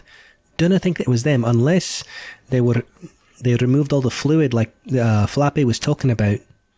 And as you're talking amongst yourself about this, you hear in the distance the sound of 2 doors opening, and you're Flappy going, "Uh-oh, boss!" And he just swoops down and just hides on your body somewhere. And Clip-Clop, you said you were like still a bit of outside the room, in the door opening, right? Yeah. All right. As you look towards the furthest end of this hallway, you see that the double doors have opened, and you see a small-bodied person with a little bit of a dusty green dress. At first glance, you would assume it's maybe either a child or something, because it's quite small. But then you get a look at the face, and the face is like very old and a bit haggard looking. And she stares you dead in the eyes. She's like, "You shouldn't be here," and then waves her arms, and purple smoke covers the areas where she was standing, and you hear some, how would you say, some footsteps on the cobblestone running back towards where she came from, away from you. Yeah, a lot of people have been telling us we shouldn't be here lately. You would notice that the voice in which he said this was the same voice that the mouths on the statue have been speaking with. DM, did I notice that lady? You two were inside the room. You heard some sounds, but you haven't seen her. Okay. So, go ahead. I'm gonna like turn my head into the room and be like, guys, there's something going on out here. Like a lady with the same voice as those statues just told us we shouldn't be here, and then she kind of just disappeared. And Flappy's kind of like all bewildered and scared about this. So I feel like maybe something's going on with this weird child-looking old lady that I saw. I pull out my sword. Zing! We go in pursuit. Agreed. Charge! Let's go. Yeah, do you all together go after her? Yeah. Clip-Clop. Well, Clip-Clop, sorry. Which door did she go to? Well, she just kind of disappeared in a puff of purple smoke, and I'm not too sure, to be honest. I just heard footsteps. So maybe the double doors? I'm not entirely sure. I charge right at the double doors, and I kick it open. Yeah, as the two of you go back into the hallway, you see where Clip-Clop was pointing towards. The doors that you haven't gone through yet are now... That area is covered in a thick purple smoke, so you can't, actually see the doors, but you can still go there. Oh, okay. So you left behind a bit of smoke. I would like to run right through the smoke. I'm with Skirmish on that one. I as well. Let's head towards the smoke, boys. I'm sure nothing right. bad will happen. So, all 3 of you dash into this cloud of smoke. And emerging on the other side, you are in a very large... This is probably like the central room of the cathedral where usually services were held. There are clusters of black smoke hanging in this area, obscuring some parts of it. And as you enter, you hear a voice start to speak. There we go. You hear a voice ring out and say, "You said I was special, a chosen one.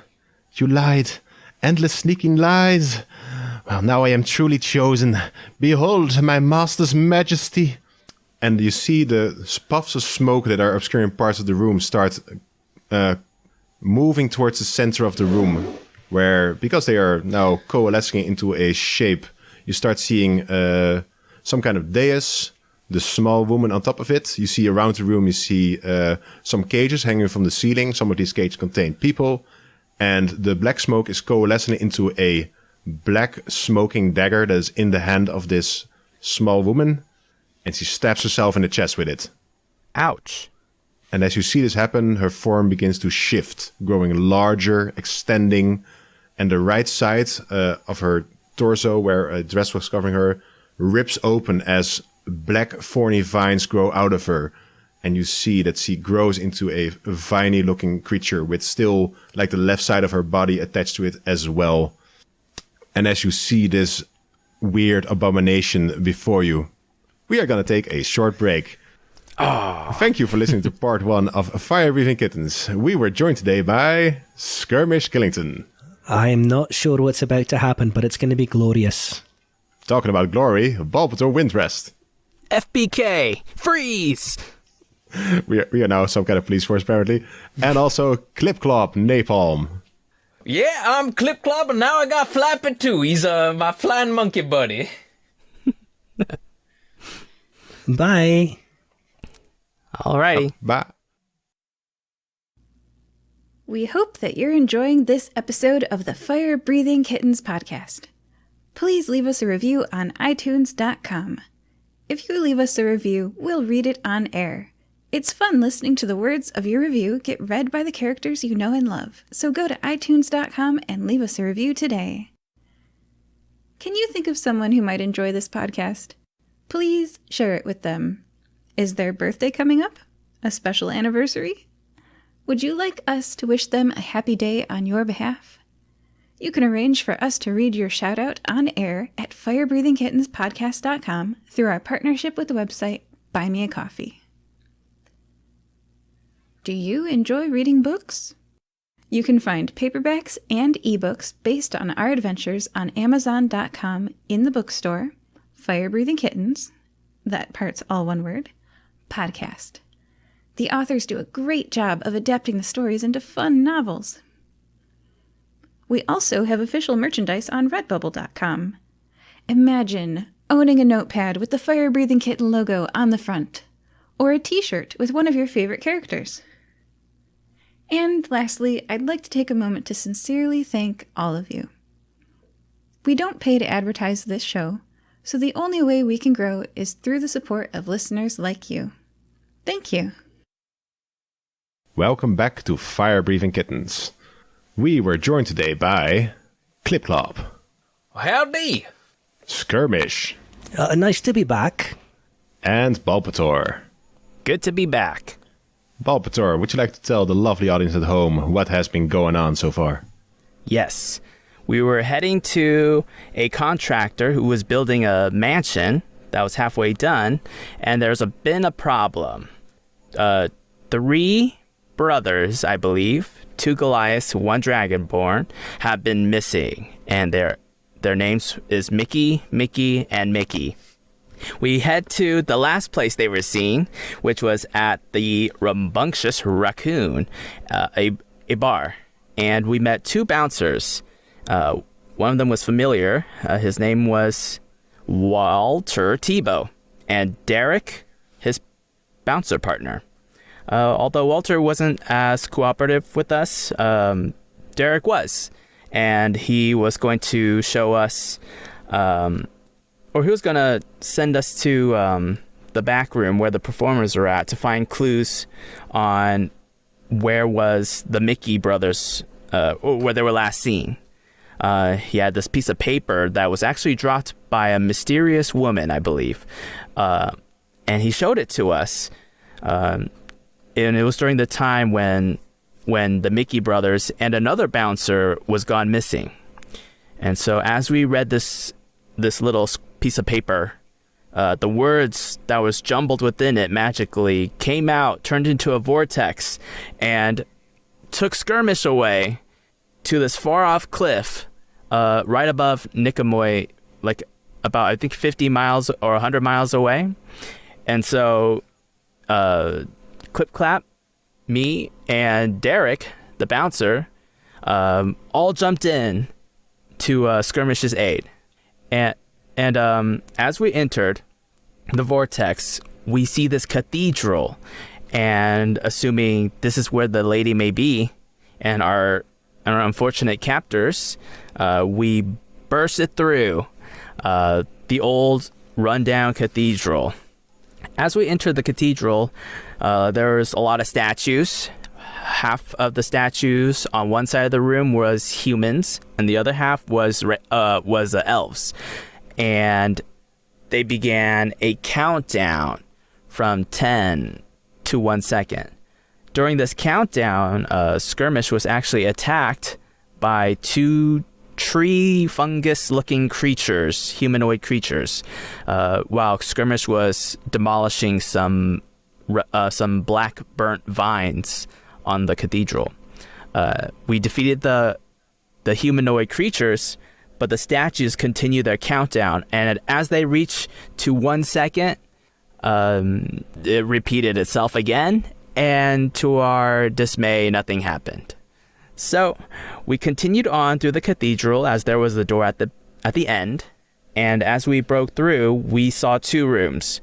One room was a study and a bedroom, or a study bedroom. And it had pictures of a creature with insect wings. I forgot if it was a human with insect wings or a creature, but it was a little disturbing. And so after that, we investigated the other room, which had all these creatures, like a flying monkey, an owl, a stinky cow, all captive in cages that we released. And we actually made a new friend named Flappy, the flying monkey, who was fed this mysterious mushroom powder that we collected from one of the humanoid fungus monsters that Clip-Clop fed. And the monkey became he was able to speak in common and told us that something bad is going on here. There's a scary old lady who's running this show, and as he was describing what was going on, the lady actually appeared from the other end of the hallway that we were at, between the rooms, saying that we need to leave. And of course, as adventurers, we did the opposite and barged straight through towards her direction, which she retreated into another room. And as we bursted through, she seems to be in... I couldn't tell if she was really happy or really sad for being the chosen one.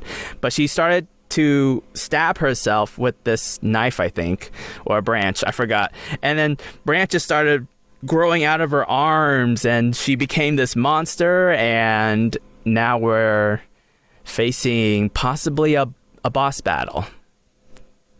And, it's fun hearing reviews read by characters you enjoy. If you like what you're listening to, go ahead and leave a review on iTunes for a chance for one of our players to read your review. All right. Thank you for that, Balpetor. We are indeed back in the game, and our brave, intrepid heroes have entered a large chamber where this strange lady transformed into a half-tree, half-elvish-looking woman monstrosity. So first what we're going to do is roll some initiative. I got a 16. 15. 4. Oh no. All right. Skirmish, you will be up first. Then we'll have Balpetor, and then the not so great looking individual in the middle of the room right now. And lastly, we will have Clip-Clop. Also Flappy, but I'm assuming Flappy hides around inside your tunic somewhere. Also Derek outside, but Derek is not going to come in here. We know that now. Derek is just chilling. So what I would like to do first is, with my amulet, my master's amulet, telepathically say, "Hey, we could really use you now, Mr. McKine." And then, just for clarification, you said there were cages hanging from the ceiling, correct? That is correct. About how many? There is about 6 cages, and 4 of them are currently occupied. In those cages, you see a Dragonborn, 2 Goliaths, and a half-orc. Nickies! And when I say they're hanging from the ceiling, the chains are attached to the ceiling of the cathedral, but the cages themselves are not that high up. They're about 4 feet off the floor, for the bottom of them. All right. I would like to shout to the cages, "Don't worry, guys. We're here to save you." And then I will, let's see, how far away am I from the lady that is now not quite a lady? It's a rather large room, so C is in the middle of it. That's about 60 feet away from you. 60 feet. So I'm not going to rage yet. I'm going to... I'm going to move... I do have an aura of alacrity. What that does is, let me see if I can find it. Anyone near me basically gets a certain amount of speed. Let me see. Okay, Oath of Glory. Oh yeah, at 7th level, you emanate aura. Fills you and your companions with supernatural speed, allowing you to race across the battlefield in formation. Your walking speed increases by, just by 10 feet. In addition, you aren't incapacitated. The walking speed of an ally who starts the turn within 5 feet of you, which I'm assuming we're 5 feet together, Sure. of you increase by 10 feet until the end of that turn. Oh, so it's just 10 feet. So. That makes all the difference, actually. So, Oh, really?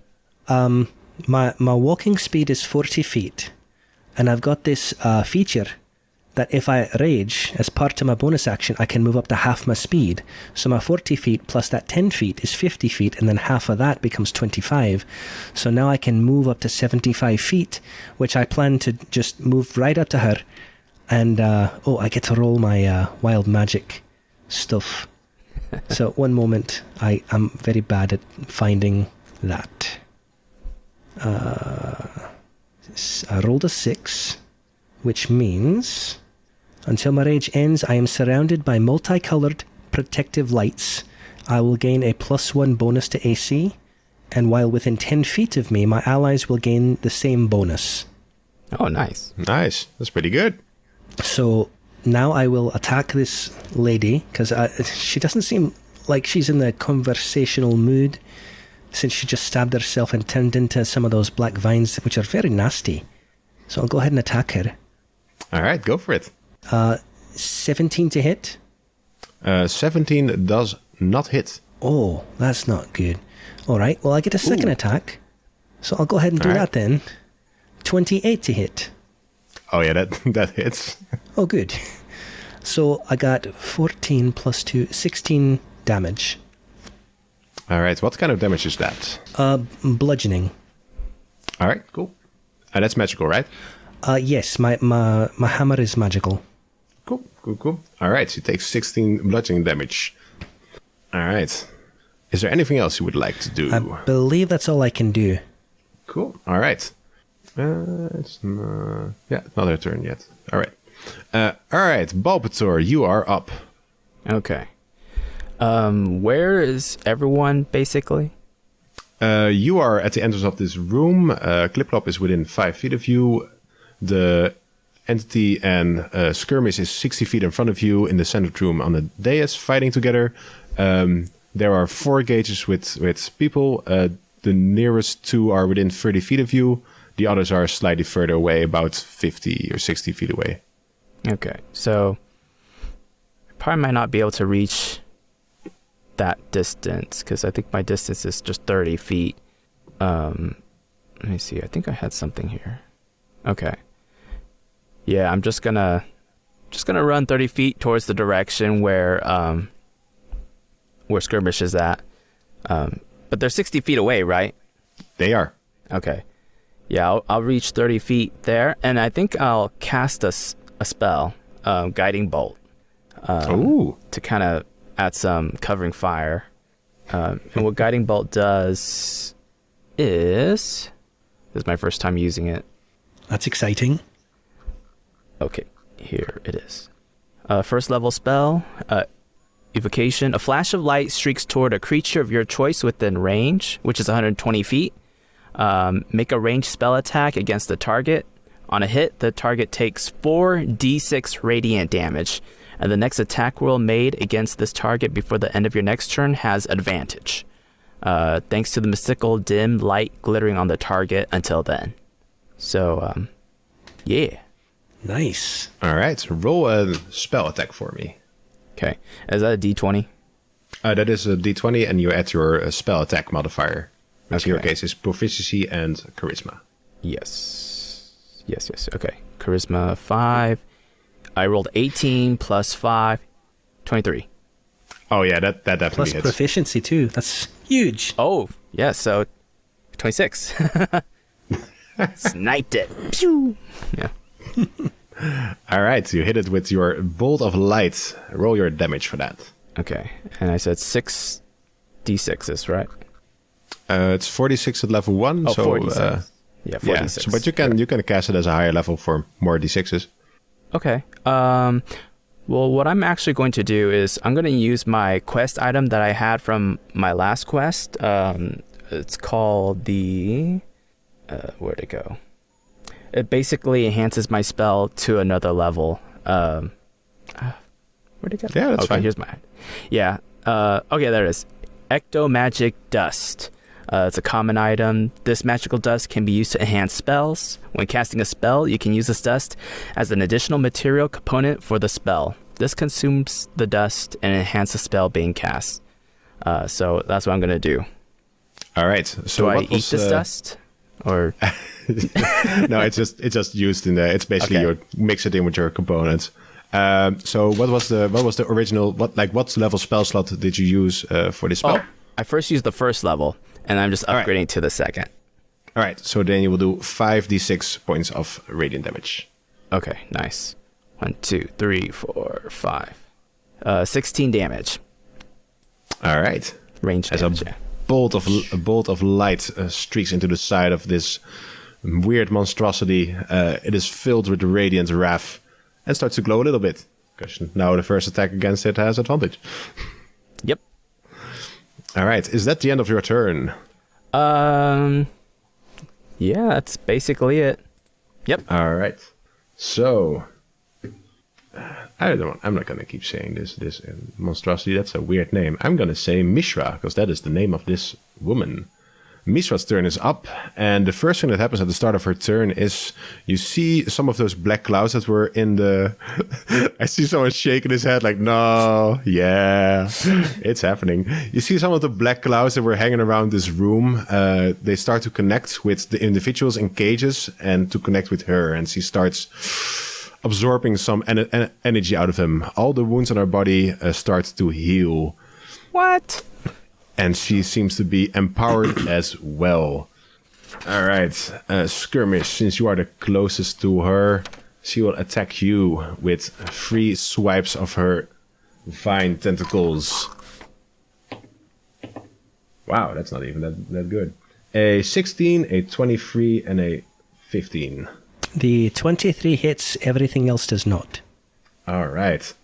You will take 21 points of bludgeoning damage, and you are smacked 20 feet away from her. 10. So I'm raging, so that's halved, correct? You are, indeed. Cool. And 10 feet away, all right. Mm-hmm. Does he fly towards my direction or in a different direction? Let me see. Because I have no, some skills that can protect Skirmish if he's next to me.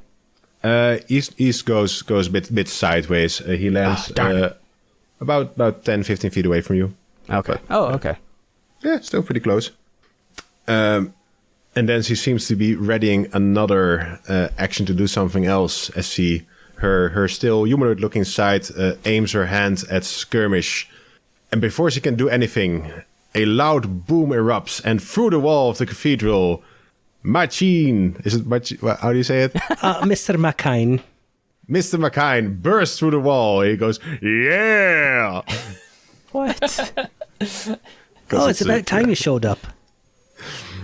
And he does the Superman dive in front of Mishra, and he will take what she was shooting. What's his AC? I believe it's pretty low. I think it's 10, but let me verify. Oh no, armor class is 17. Sorry. Oh, that's a lot higher. Yes. All right, he still gets hit though by a bolt of green light, and he is now rooted to the ground as vines erupt from the ground and impale him. He takes 12 points of piercing damage and is grappled by the ground. Or like the vines basically was rooted on the spot. Okay. All right. And he's between you and her, so let's say he's like about 10 feet away from you. All right. Clip-Clop, you are up. All right, so I'm what is it? A centaur? You said I was 60 feet away? Yes, you are. 60 feet. Okay, I'm gonna go ahead and cast Spike Growth around her. I don't know, is that a good idea though? She's like casting spells. She's not gonna be moving too much, is she? You know what? I'm gonna do it anyway. I'm gonna cast Spike Growth around her. So if she tries to like come near us, she's gonna be taking what is it? 2d4 piercing damage. So I'm gonna go ahead and cast that. What else can I do here? Wait, does that make like spiky bushes or something? Or what does that do? Pretty much, yeah. Oh, so we can't go through that, right? You know what? I don't actually know. Can we go through that? It is. I think this is one of those spells that does affect everybody. Yeah, because it shoot. physically changed the ground. And in this scenario, it creates the black thorny vines that you have been seeing all around the cathedral. It creates those underground because that's the plants in this area that you are accessing. But it's still the same effect. Maybe that wasn't the best thing to do. Spell still works. I should probably have cast Hunter's Mark instead, but You're fine. maybe next turn. You still have your movement left, and some interaction things you can do. I'm good. Okay, so I'm 60 feet away. Let's see here. I'm 30 just trying feet from the to. closest cages as well.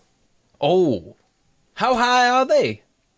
The bottom is about 4 feet off the ground, so you would be able to, reach and touch them. Yeah, I'm almost 7 feet tall, so I could probably. All right, I'm gonna go ahead. You said 30 feet away from me. Yep. All right, I'm gonna go ahead because I got 40 feet movement speed. I'm gonna go to the nearest cage to me. All right, you got a choice. There are two of them that's about the same distance away from you, both around 30 feet. One of them contains one of the Goliaths, the other contains the half-orc. Oh, I'm gonna have to choose Mickey then. 1, 2, or 3. Yeah. All right. Wait, so half orc or who is the half orc? He's Because I thought it was a dragonborn. he was the other bouncer. Oh yeah, the bouncer. Shagan, Hey. the not dragon. Shagan, not dragon. Right. Okay. I guess I'll go to the. I guess I'll go to one of the Goliath brothers, the nearest Goliath brother to me. All right.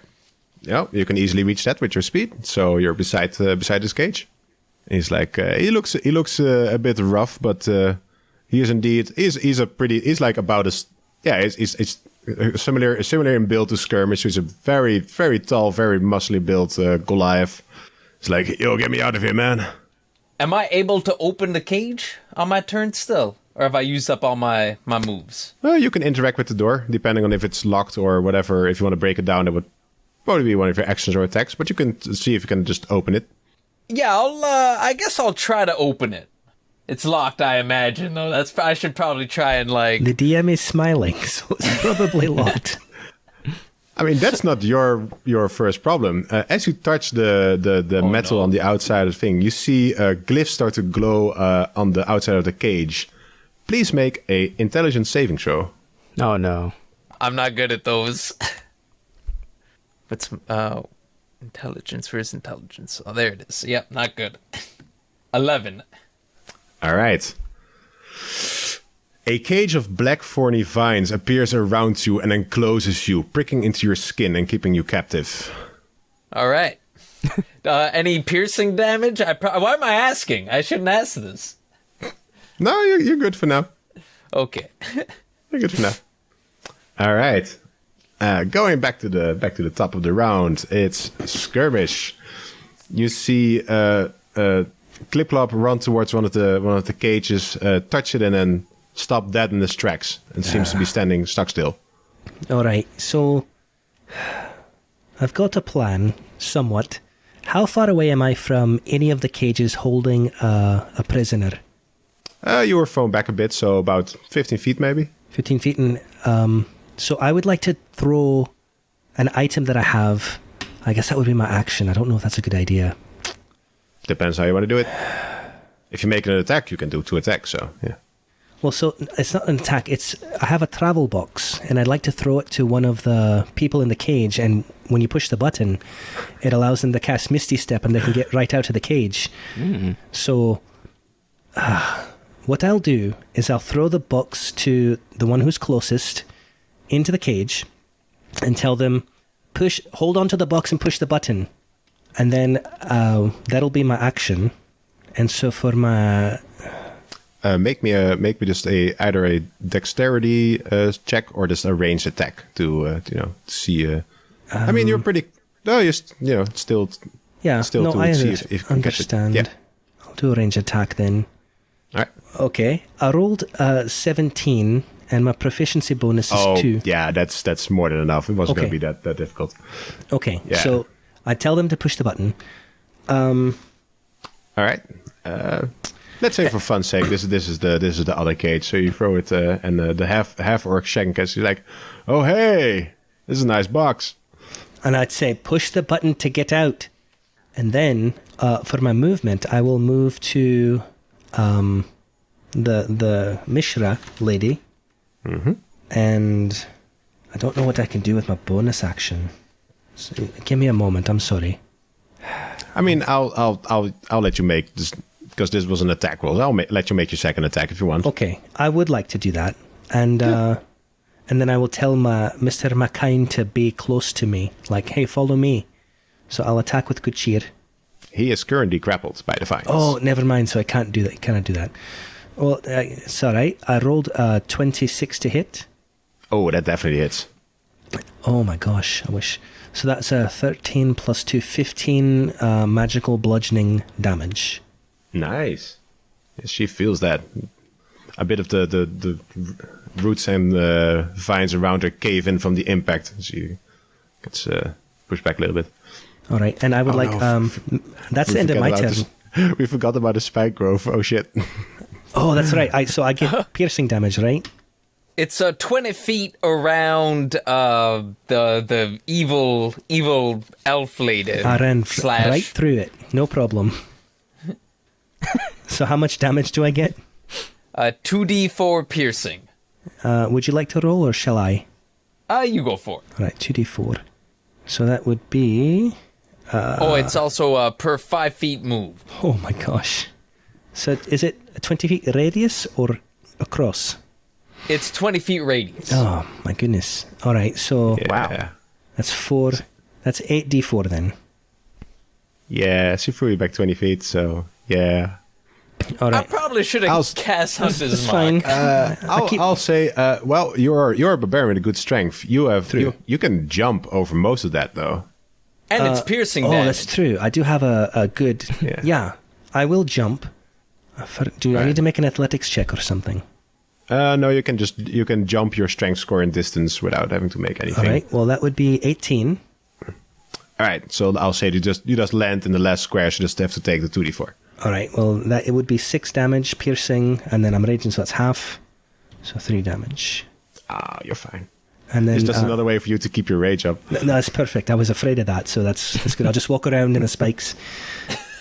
So I'd like Mr. McKine to try to break his grapple. All right, make a strength check for him. Strength check. All right. So he got to 16. That is good enough. Wait, All right. no. In this case, it's not good enough. That's right. Okay. Her spell save DC is slightly higher than normal at this moment. Oh, no problem. So he normally gets 2 attacks. Would that mean 2 checks or no? I'll let him. Yeah, do 2 checks for me. That's Okay. fine. I will I roll mean, it's an again. action to break free, but Oh, 17. It's not that much better. sadly, still not good enough. No problem. It's important that he tried. Oh yeah, no, he should do it. I believe that's my turn. All right, Balpetor, you are up. Okay, how far am I from the lady? You are 30 feet away from her because you moved halfway there, and you are 10 feet from the edge of the spike grove. The spike row? Okay. I am... This is tactical training. I think I could jump right over too. I'm pretty dexterous. Jumping uses your Question strength. is, should I use my divinity to make myself jump further? I think I'll risk it. Okay, so I'm pretty athletic, I think. Or acrobatic. So I'm gonna run. Wait, it's 30 feet, right? Okay, so I'm gonna run 10 feet and then I'm gonna jump All right. right over the spike bushes. All right. Jumping does use your strength score. Oh, it does. Oh, not my. Oh, I can make an but- acrobatics check. But you can double that, right, with a thing. What was that? You can double your jump distance, right, with a thing. Oh, yes, you're right. I think I should use that then. Yeah. I'm going to activate my divinity, which is called... I can make this even easier for you guys. Spike Growth is concentration, right? Yeah. I mean, you can drop concentration literally whenever you want. But now I'm going to autocorrect myself. That is 100% true what I just said. But you cannot currently see what is happening outside of the cage you're in because you are covered in vines. So if you would have seen your allies get hurt from all the spikes, I might have imagined you dropped the concentration, but you cannot see them right now. So, I mean, you can still do it, but you don't have this information. Sorry. Yeah, well, I'm going to activate my channel divinity, which is Peerless Athlete. As a bonus action, What's that? Oh, cool. No, go for it. Okay. As my bonus action, I can use the divinity to augment my athleticism for the next 10 minutes. You have advantage on strength and dexterity checks. You can carry, push, drag, and lift twice as much weight as normal, and the distance of your long and high jumps increase by 10 feet. This extra distance costs movement as normal. So yeah. I jump, and then do I make it? I imagine that you get up to 18 feet then, because your strength is 8 normally, right? Yeah. All right. So you jump about the same distance as Skirmish did. So you're in the last square. So just take 1 square of the spike growth damage. Okay. 2d4. 2d4. All right. I got 4 damage. It hurts so good. And I kind of brush off the spikes. I didn't really do an action, did I? Nope. Okay. How much movement do I have left? I mean, you're already right next to Mishra. Oh, to the lady? Okay. Yeah. Yep. I think, you know what I'm going to do? Can I grab her and, throw her, into the spike bushes? Because I feel like she's not really strength-wise strong. She is currently a large creature, mostly made of she's roots large? and bark. Yes, she grew quite a lot. So you can try this if you want, but your character would know that this does not look like a light individual anymore. But you can try it. I have the divinity. I have advantage in strength. So yeah. Okay. So this will. So I will count this technically as a grapple. So it's just a opposed athletics check. So go for it. So what exactly do I do? I roll a d20. Yeah, an athletics check, and with advantage because your divinity. Okay, so I got a 14 plus 3, 17. All right. This is not she is pretty strong at this moment, but she rolled a 2 on the dice. Yes. So you actually managed to do this. Choke slam. That's awesome. Okay. So I don't know how that works damage wise, but I'll make it cool for you. You grab her, you kind of drag her halfway around you, then throw her over your head. Yes. I'll say she takes six squares worth of the damage. Oh wow! So that's 6 d4s, right? 12 d4s even. 12 d4 per d4s. square. Oh wow! I thought it was for every 5 feet. Yeah, so a square is 5 feet. So okay. I should have said for 30 feet of. Oh, sorry. Okay, that makes sense. Yeah. Okay, so I roll 6 d4s, right? I'll give you 12. 12 d4. Go for it. 12 d4s. Okay. Yeah. Because it's 2d4s per. Yeah. Yeah, times 6. I'm really bad at math, but I got a 26 damage. Wow. I mean, keep playing D&D. Your math skills will improve. Trust me. Okay.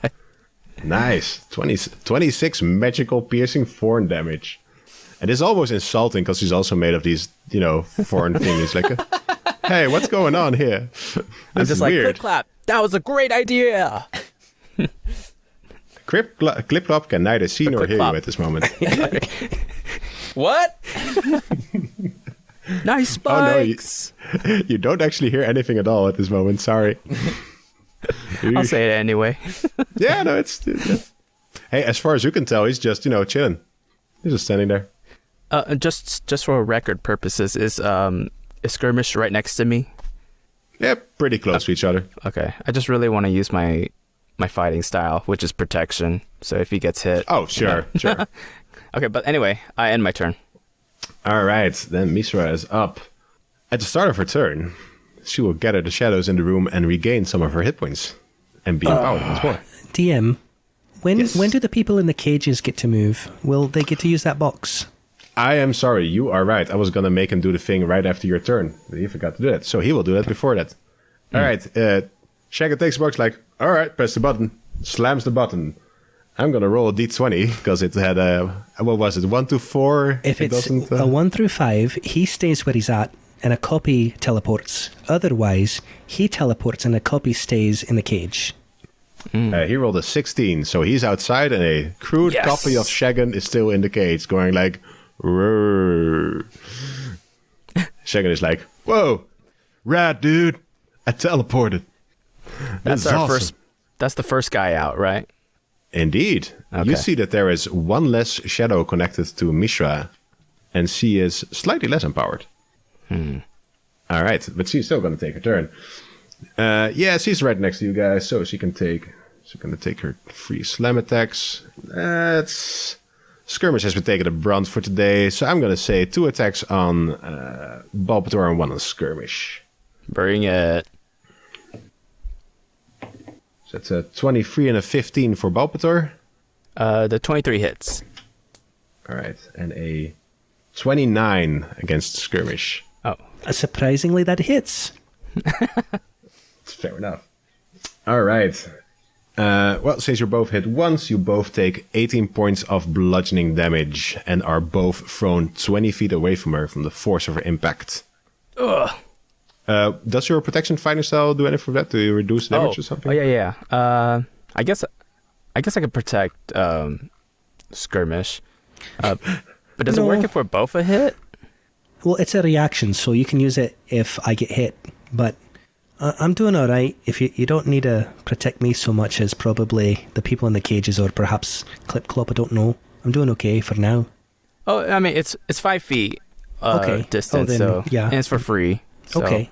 I'll just do it, and I think it what is it? Yeah, you got Disadvantage. Oh, it's supposed to be the disadvantage on the attack roll. Oh, no, that's fine. I'll Okay. just roll it again. and see I'm if it's fine lower. with that.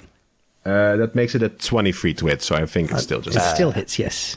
All I tried. Same damage. No, it's okay. Thank you. All right, you both flung some distance away, and with her bonus action, she will point her hand towards Skirmish and try to cover him in vines to hold him down. Skirmish. Oh wait, there was an attack roll as well. Sorry. Range spell attack. That's a 13. Wow.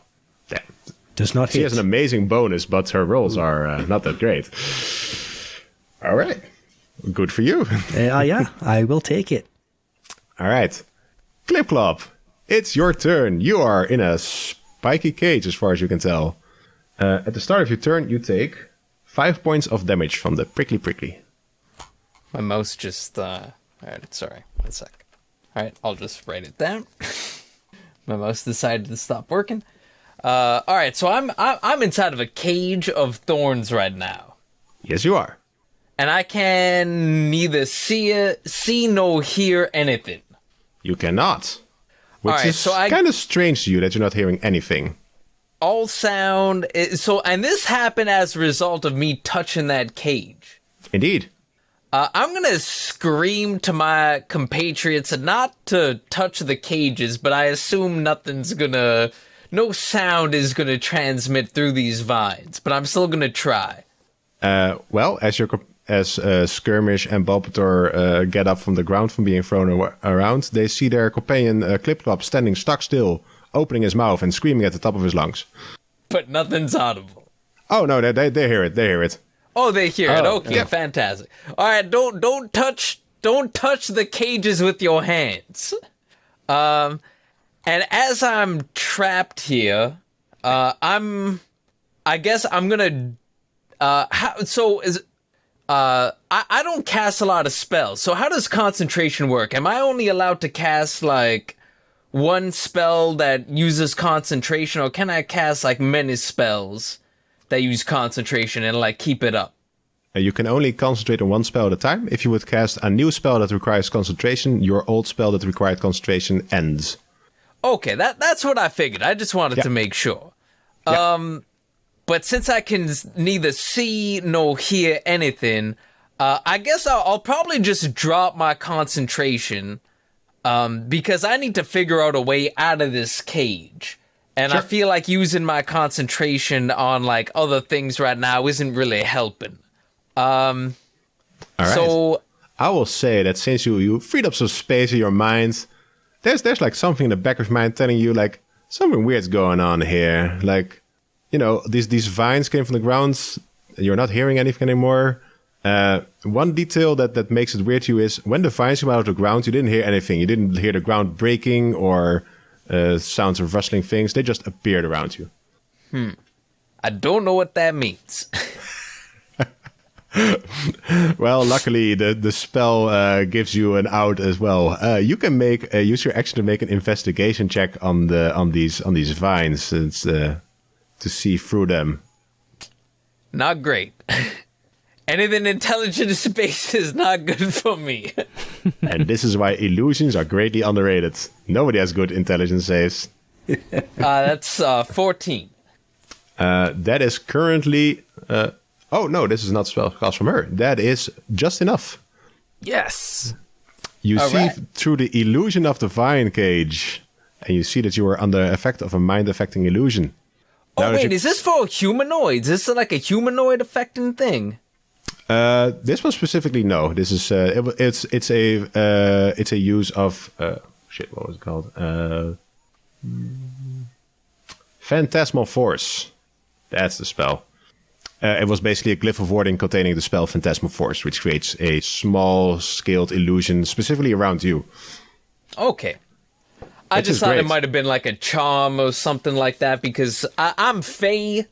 I Yeah, I can't know. be affected. But all right, that's a different then. This is a lesson for all you dungeon masters at home. Phantasmal Force creates whatever you want in a 10-foot cube around people. You can make cages and blindfolds. It's great. You can That's scary. really mess with your players with an illusion.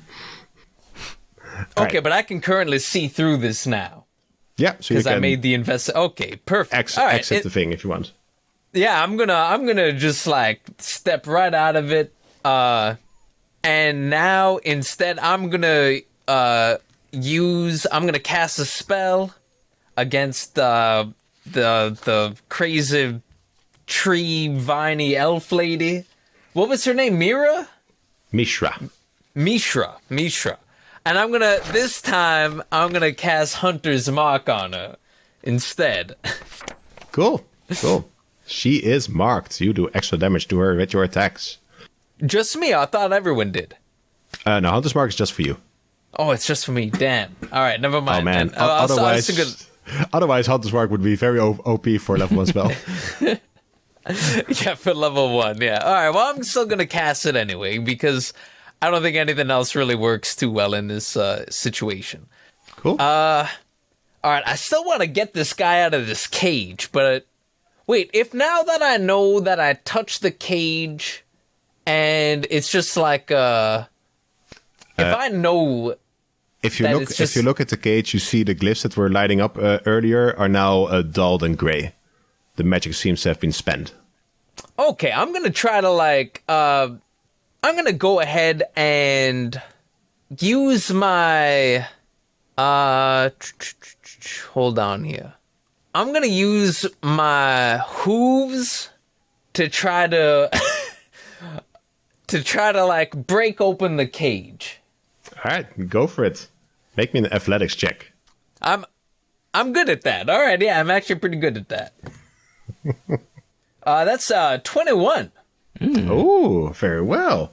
You kick open the door to this cage, and Goliath inside kind of shakily stands up. He's like, "Oh, hey, thanks, man. Name's Mick, but my friends call me Mickey." And he stumbles out of the cage, kind of drops to the floor, and just rolls to the side, like, "I'm getting out of the way." Yeah, these guys are pretty tired. They are drained of energy, one might say. All right, that's your action and bonus action. You can move a little bit more if you want. If you want to get towards the lady. How far away am I? I'm like 30 feet still, I think. Maybe 20 feet? Yeah, 30 feet, about that. 30 feet? All right. Yeah, okay. I'll move towards her. All right, I'll cool. move, I guess, what is it? 30 feet I can move? How many feet? I think you can move 40 feet because you're I a can centaur. move 40. But I easy. don't want to go past her. So I'll just go 30 feet towards her. All right. Back to the top of the round. It is Skirmish's turn. All right, so, excuse me. I would like to try to get the travel box back from Shagan, so I'll call to him and say, hey, throw me that box, please. And I imagine since he'll go after me, that he'll throw it in a minute, but not right now. In the meantime... He'll use his reaction. I'm just going to roll to see how Okay. well he throws it. Oh, that's a 16 on dice. That's good enough. Yeah, you can catch it if you want. I would like to catch it then, and I would like to... am I within range of one of the other remaining prisoners? Since you were thrown back a bit more, I would say you're about 40 to 50 feet from the nearest cage that still has someone inside it. Okay. And am I close to Mishra at all? Yeah, 20 feet 20 away. feet. See, when she pushes back, it's 20 feet. All right. So I got to think about how to do this. I would like to go to Mishra, 20 feet. And does that make it that I'm 20 feet now away from the cage or so? It's a little further than that, but you can still try to throw if you want. I will try to throw it using one of my my actions. Sure, go for it. So just an attack type roll. Yeah, it's the ranged attack. All right. 18. All right, that's good enough. And I say, hey, Mickey, hold on to the box and push the button. So you throw the box, the dragonborn in the cage catches, like, oh, how did you know my name was Mickey? He's gonna, It's going around. after your turn, he's gonna press the button. Okay. I'll use my second attack on Mishra. Hopefully I hit her. Oh my... I got a natural 20. Yeah. 29. Hey, there we go. Nice. All right. Roll that crit. So let's see. Bludgeoning. I got... So initially it's a 13. And then I rolled another d10 that's... 2. So 15 damage. All right. You smash into her with your hammer for 13 bludgeoning damage. Let's see. Bonus action. No, I think that's all I can do. All right, so that's my turn. All right. Balpetor, it is your turn. Oh, don't forget to push the box. Oh, yeah, he's going to push the box. You are right. Yeah, he rolled a 12, so he's good. He pushed the button, poop, and a cartoonish version of a dragonborn stays behind in the cage, and he is outside of the cage. Like, oh, Nice. did I put a limit on the box of once per short rest? Hold on. I have it right here. It says... Because I'm like, wait a minute, I think I limited this thing a little bit. I forgot about that, yeah. All right, After I'll the say... box has been used in this way, it needs to recharge, and you can't use it again until you've taken a short or long rest. Well, Right, you're, sorry. it was usable 2 times this time, so you were lucky, but it's spent now. Okay, sounds good. I appreciate your generosity. Hey, it's my I forgot, so I made it myself, so I should have known. All right, but he's out as well, so only one person remains in the cages, which is fortunate for you guys. Balpetor, it is your turn. What would you like to All do? right. How far is the last man in the cage? Oh, for you, pretty far away, like 80 feet or something. Who's the closest to that person? Right now, it's Skirmish, Skirmish? Okay. but even for him, it would be some distance. And how far is the lady? 20 feet away from you. 20 feet? I'll probably have to buy time. Okay. I guess what I'll do is I'm going to cast another spell from a distance. I'm going to use command. And I'm going to tell the lady to drop. Sorry, to prone. Prone's a verb, right? Yeah, that's you can make the. I think the command they usually gave is like either grovel or drop or something. But you want it to go prone. Oh yeah, you're right. It's Grovel. something- That's It's something you better want. term. Yeah, it's a useful thing. Grovel. And then Save it for her. yeah. Ooh, that's pretty high. That's 17 on the dice. Yeah, that's saved throw is going to be above 20, at least. Okay. So do I compare that with Your spell save DC. Okay. Let me It's with your spells. Oh man, it's 16. Yeah. Darn it. Oh, no. Wait, was that my action? Was that my bonus? Oh, it was an action. Okay. I guess I'll just run right towards her and stare her down. All right. Sure. All right. Then it's her turn Actually, again. hold on. Oh, Does it take an action sorry. to ready a shield or something like that to kind of embrace a hit, or is that like a bonus? I mean, that's not actually really a thing. It's just It's not a thing? do you Oh, have- okay. If you have a shield equipped, you just have a +2 bonus to your armor, and you have a shield equipped, I think. So. Okay, can I actually? I just realized I have a bonus action. Guess I could cast another spell, but that will be my. Oh, I have If one. it's that'll be- specifically have another spell, you cannot cast two leveled spells. Oh, in that turn. that's right. Darn. Oh, it's a bonus action. Oh, but you can't cast two spells. Oh, okay. Two leveled spells, basically. Then I'll continue staring at the lady, embracing for the next attack. All right. Then it's her turn. All right. Oh man, you guys keep running up to her, and she's like, "No, get away from me!" She's gonna just slap. All right, it's gonna make an attack against Skirmish to slap him away. That's a 21 to hit you. Oh, Does my That- protection help? yeah, disadvantage, want. right? If you'd like to choose to react that way. If you want to do that, I'll react to that. it is higher, so it doesn't make a difference. All right. Do you want to say something, Skirmish? Oh, I forgot. Mr. McKine didn't try to get out of the vines. You can do fair that enough. in a bit. Okay, sure. You All gave me right, a break on the travel box, so we're good. Yeah, you can do that after your turn. All right, he smacks you away again for another 18 bludgeoning damage. You are smashed 20 feet away. And she turns her attention to Balpetor and whips around her vines and tries to grab you up in them. Please make either a athletics or acrobatics check to escape her grapple. Acrobatics. All right, go for it. And with advantage, right? Because you got that divinity. Oh yeah, that's right. Good, because my first one was a Good luck. 7. 18 plus 5, 13, 23. She had a 26 total. What? Oh yeah, so her strength right now is pretty high. She just rolled, pretty bad the first couple of times. Hey, you're wrapped up in her vines, which is not very good. So because she has a third attack, and she's going to do something weird. She's going to take her vine, and she's going to try and poke you in the face with it. Ouch. Yeah, let's make a sharpened spear point out of it. And that's a 19. Does that hit? Yes. Oh, actually, do you have an 18 AC? Yeah, I do. So if you're by me, I've still got those lights around me, and that gives you a +1 AC. Oh, So Okay. it's a tie. If you meet it, you beat it. And also you were Yes. knocked 20 feet away. So, No. but in darn. most Oh, scenarios that's wouldn't- right. wouldn't Never be mind. that. I got knocked quite a ways away. darn it. Okay, yeah, I got hit. Or I got impaled.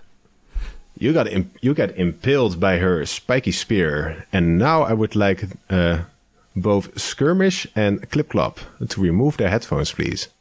Oh no. All right. All right. Well, Mr. Balpetor, as your flesh is pierced by this entity, you enter into a kind of dreamlike trance. The world around you seems to slow down, and all you can see is this entity in front of you that, because you are pierced by it, you're kind of like connected to it now. And you start to hear a voice from the ether calling out to you.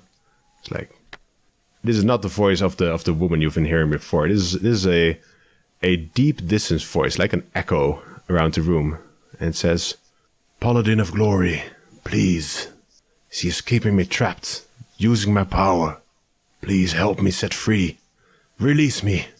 I will make sure glory and honor and deeds will be spoken about you. All will know your name, and I will have my freedom. Please help me." Can I shout, "Who are you?" You certainly can. The voice speaks back. I do not believe your kind has a word for me. I am outside and around. Please, all I want is no longer to be used by her. All right. When I heard the word glory, I was like, I'm all in. All right. What should I do? Do you have any tips? All he wants is for you to promise to help free him, basically. I promise. All right. Whatever this thing is, it creates a moment of weakness within Mishra, and her forms stops moving, but is still connected to you because you are impaled. If you want, you can Divine Smite her, however many Divine Smites you want. She has no opportunity to resist against you right now. Oh, yeah. Okay. I'll do as many as I want. Yeah, basically as many. You can expend as much of your magical power as you want. Okay. Basically. I have 1 level 1 spell slot and 3 level 3 spell slots. And I think I'll use it all for Divine Smite. All right. 3 level 3, that is 4d8 per level 3. So that's 12, and 2 level 4, that's 14d8. All right. Before you roll that, I will ask everyone to call back. All right. Welcome back, everyone. Balpetor, please roll your damage. For glory! How many? It was 14d8. 10, 11, 12, 13, 14. I performed 62 radiant damage with my rapier on Mishra. Oh my god. All right. As the radiant energy fills Mishra's form, the vines on her start to expand as if a balloon is being filled up with too much air, and they explode out in black puffs of dust and spores. And the area around her is covered in this black dust where the explosion occurred. And within that black dust, you see a glimmering light as Balpetor's form is illuminated by his radiant energy. And like a kind of holy religious figure, he emerges from the black fog, shining and golden. I pose with my sword. You see the 3 Mickeys that see this are kind of like, oh, Sancta Belarus. Oh, and 2 of them like fall to their knees. Shagan sees, he's like, hey, dude, that's crazy, man. I sort of stop eating these mushrooms that grow around here. The humanoid part of Mishra's body starts to fall apart in black dust as well. She speaks some final words. It's like, after all they took, I thought you would give me back my chosen divinity. I should have... The Reveler, I should have taken his help. Why? And she fades away in the black smoke and dust as well. You have successfully beaten Mishra. And now that she is gone, the magic on the magic glyphs that protected the cages fade as well. You are able to open the last cage that contained the second Goliath brother. And as he exits his cage and as the final bits of Mishra's form disintegrate, the black vines that are wrapping around the structure also start to fall apart in black dust. And since they were kind of part of the structure of this cathedral, it kind of starts to tremble, pieces of masonry start to fall down. You know the drill. Let's get out of here. Great idea. All right, and as the 3 adventurers, the flying monkey, and the 4 the 3 construction workers and the bouncer run out of the cathedral, it crumbles. That's right, Oh no, he was still outside. He was just waiting. Yeah, he's smart. He just waits outside the adventure location. The entire cathedral collapses in on itself behind you, and a cloud of both black smoke and fungus spores releases into the air and starts to drift around you. Oh, and also Mr. Makeen, of course. Oh, excellent. Mr. McKine made it. Yeah, he just comes walking out of the cloud like nothing's going on. He's fine. I don't know what I did, guys, but it worked. I think it was when you screamed. That's when it all turned around. All right. And as you prepare to head back to Nicomoy to deliver these hardworking folks back to their respective bosses, the camera pans away, and the last thing we see is a shot from the back of Balpetor as a small black vine on his neck enters into his flesh and disappears. Oh, no. And none of us saw that, right? Nobody saw. Oh. And with that image in your minds, I thank you for joining us today on Fire Breathing Kittens. In our adventuring party, we had Clip-Clop. It's a lot better than the first one, I'll tell you that. I'll start kicking down more doors. Wise words indeed. Skirmish. We did it, guys. We tore the whole building down.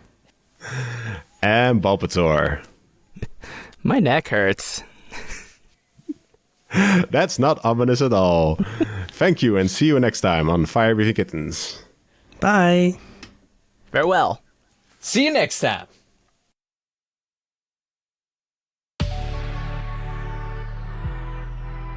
Hey, I'm Jackie. And I'm Brian. And we're the hosts of Good Rising's Grateful Grains. Join us for 5 minutes every weekday as we chat about health and wellness related topics. All in pursuit of a more joyful life. You can listen and subscribe at Apple, Spotify, or wherever you find your podcasts. We look forward to sharing our mornings with you on Good Risings. And remember, a better tomorrow starts with today.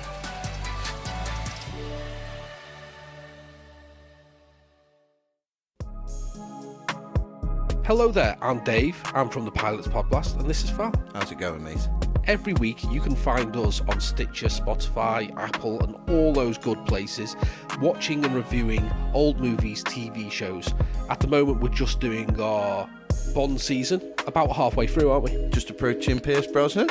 Nice. So why not join us every week, Pilots Podcast? See you in a minute, innit? Laters.